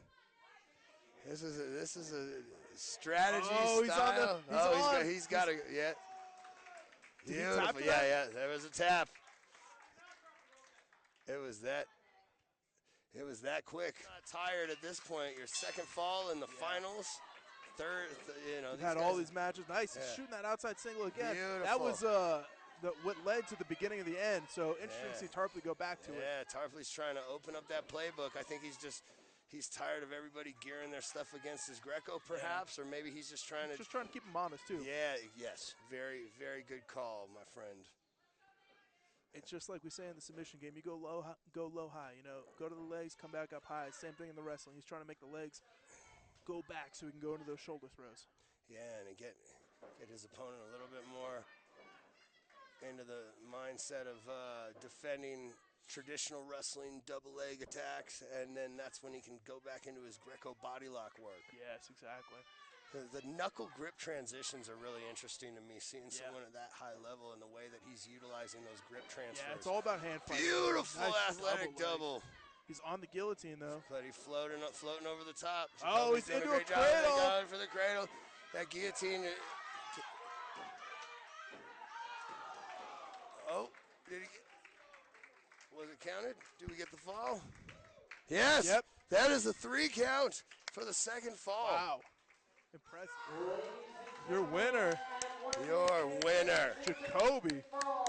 Yes. Jacoby Jones. Jacoby Jones. Inaugural Shoot Pro Wrestling Middleweight Champion, Jacoby Jones. And Otis from WWE's collegiate teammate. I wonder if they're going to give him the mic. It's always a dangerous move. Let's keep it going with another match. Refereed by our Shoot Pro President, UFC Hall of Famer, and first UFC welterweight champion, the Croatian sensation. All right, Pat Milicic back with Brandon Riggins out of Massachusetts. Brandon, active military, also a sheriff's deputy in Massachusetts. Look, man, normal work for you is stressful, high speed stuff. MMA and catch wrestling, maybe a step down for you. I don't know, but your opponent is definitely geared up for you. What are you thinking for tomorrow night, brother? Hey, Pat, like you said, this is normal stuff for me. I'm used to dealing with high stress levels, high emotions, high everything. I'm used to competing under that kind of stress. So I'm ready for this. He says he's redeemed. He says he's a coming to God, coming to Jesus. He's definitely going to meet his maker tomorrow. Hey guys, UFC Hall of Famer Pat Milicic here with Blade Off out of Bismarck. He is one half of the legendary, the historic Catch As Catch Can match that's going to be going on here. First time in 100 years, mind you, we're bringing catch back to the United States in a big way. Blade, tell us a little bit about your background and what you plan on doing tomorrow night. Yeah, so when I was a young man, I was conflicted, always looking for something to do with my life. I ended up getting in trouble with the law, went to prison at 17 years old, and eventually got out when I was 20.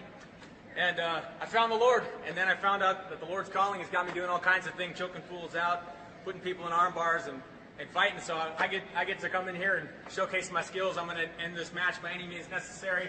I'm going to try to pin the All-American because that's what I do, confident in myself. So thank you for this opportunity, Pat. The peaceful pastor. Coming out of the blue corner, Brandon Riggins.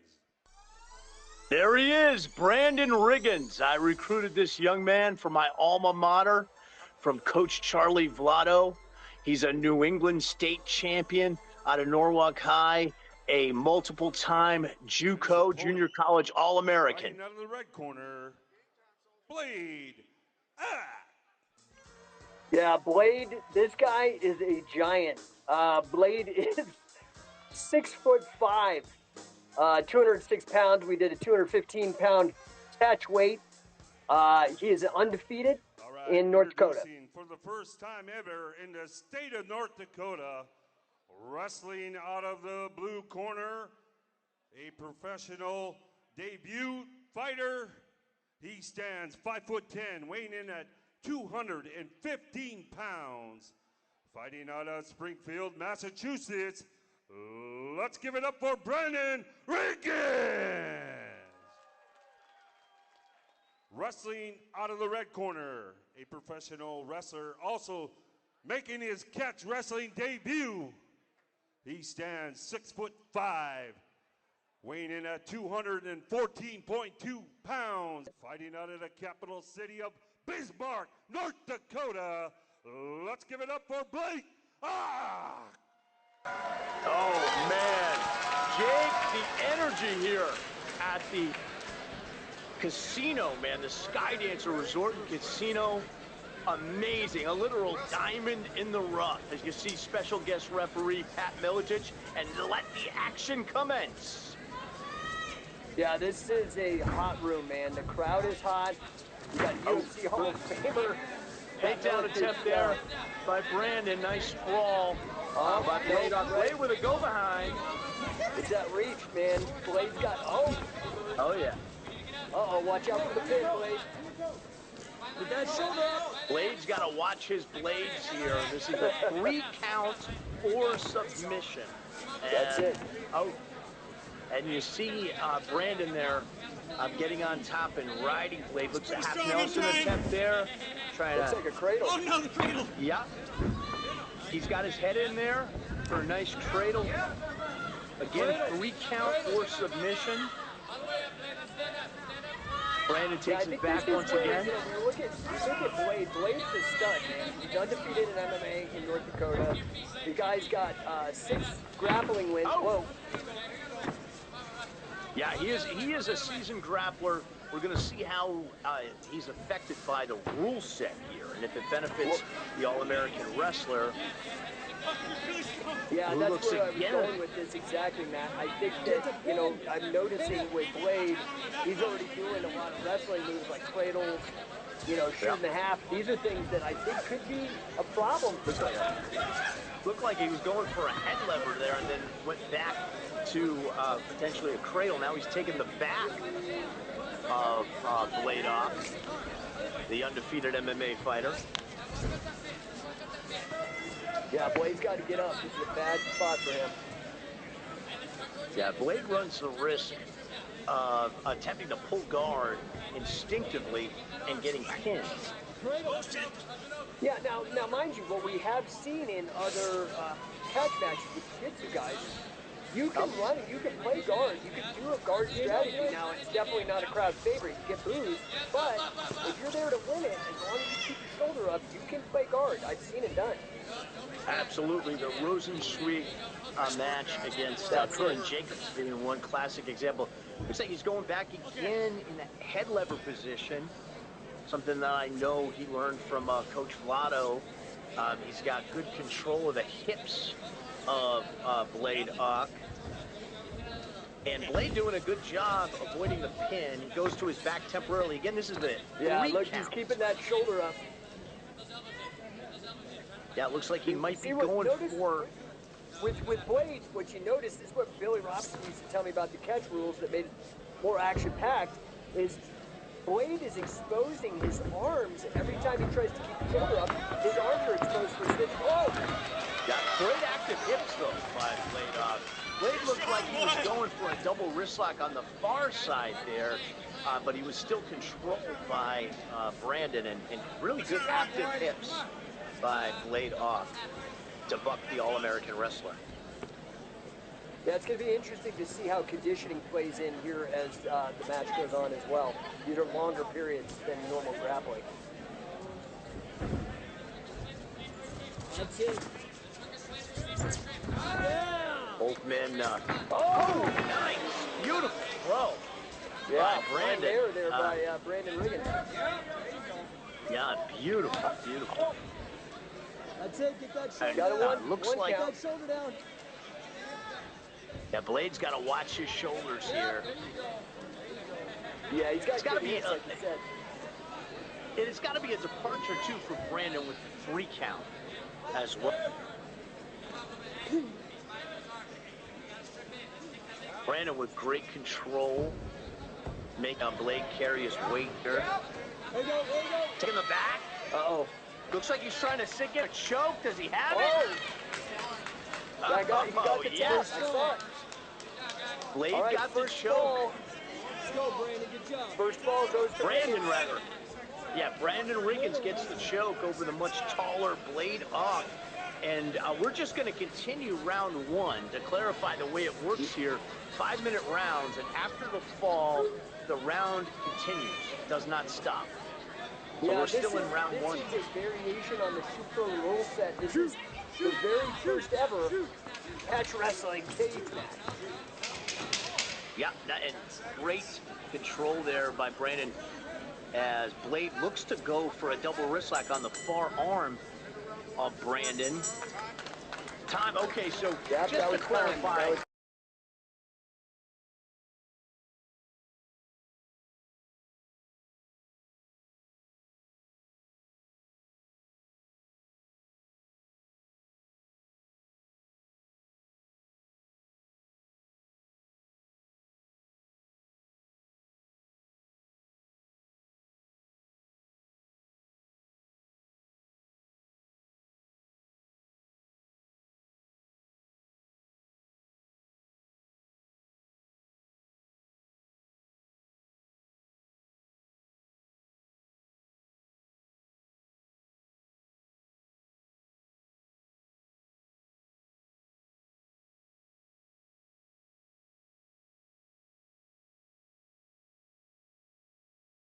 Power versus leverage and reach. Man, it's a very even matchup as we begin round two. Here we go. See a little hand fighting, jockeying for position.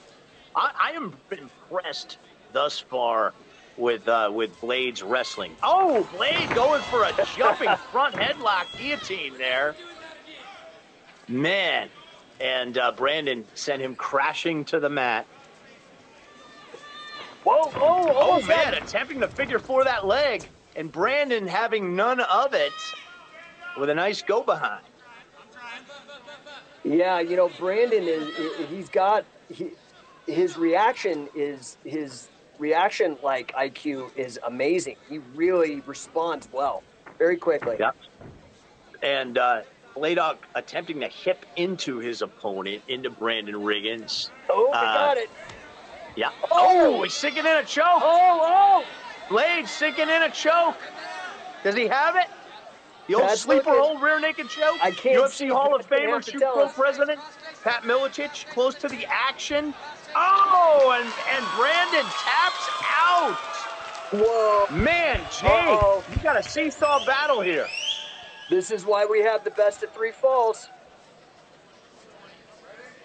So Jake, we should clarify here. We're going to continue round two. Next fall wins.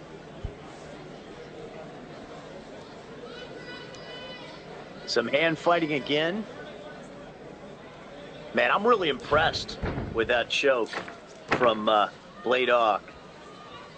Well, he looks like he's got a little confidence right now. I don't know if he's going to do that jumping guillotine trick, but he's definitely confident. That was awesome. Uh-oh, here we go again. Nice sprawl there by Brandon. One there on the bottom from Blade Off. He's been really good at controlling the hands of Brandon Riggins for the most part. But Brandon's been doing a great job of controlling his hips. And I'm wondering if we may see a pinfall here, Jake, from the wrestler. Well, that's the thing I was thinking. Like, I'm really, you know, Brandon, the guy's an All-American. He's definitely a stud, no doubt. But I've been impressed with the ability of Blade Ock to adapt to the catch wrestling rule set. He is definitely playing his game, but he's keeping his shoulders up. Absolutely, and with those long legs, Brandon on top now. Brandon looks like going for half Nelson, maybe going for a pin here. But with those long legs of Blade Ock, he could potentially get a squeezing body side headlock there, way high. It looks like a nice pin attempt there from Blade. Yeah, that was a good bridge, though, out of Brandon. He didn't let it happen. Yeah, Brandon got very strong, solid hips. You're right. Look how Blade is controlling Brandon with his legs, though. That right leg of Brandon is stuck. He just worked it out. Here, uh-oh.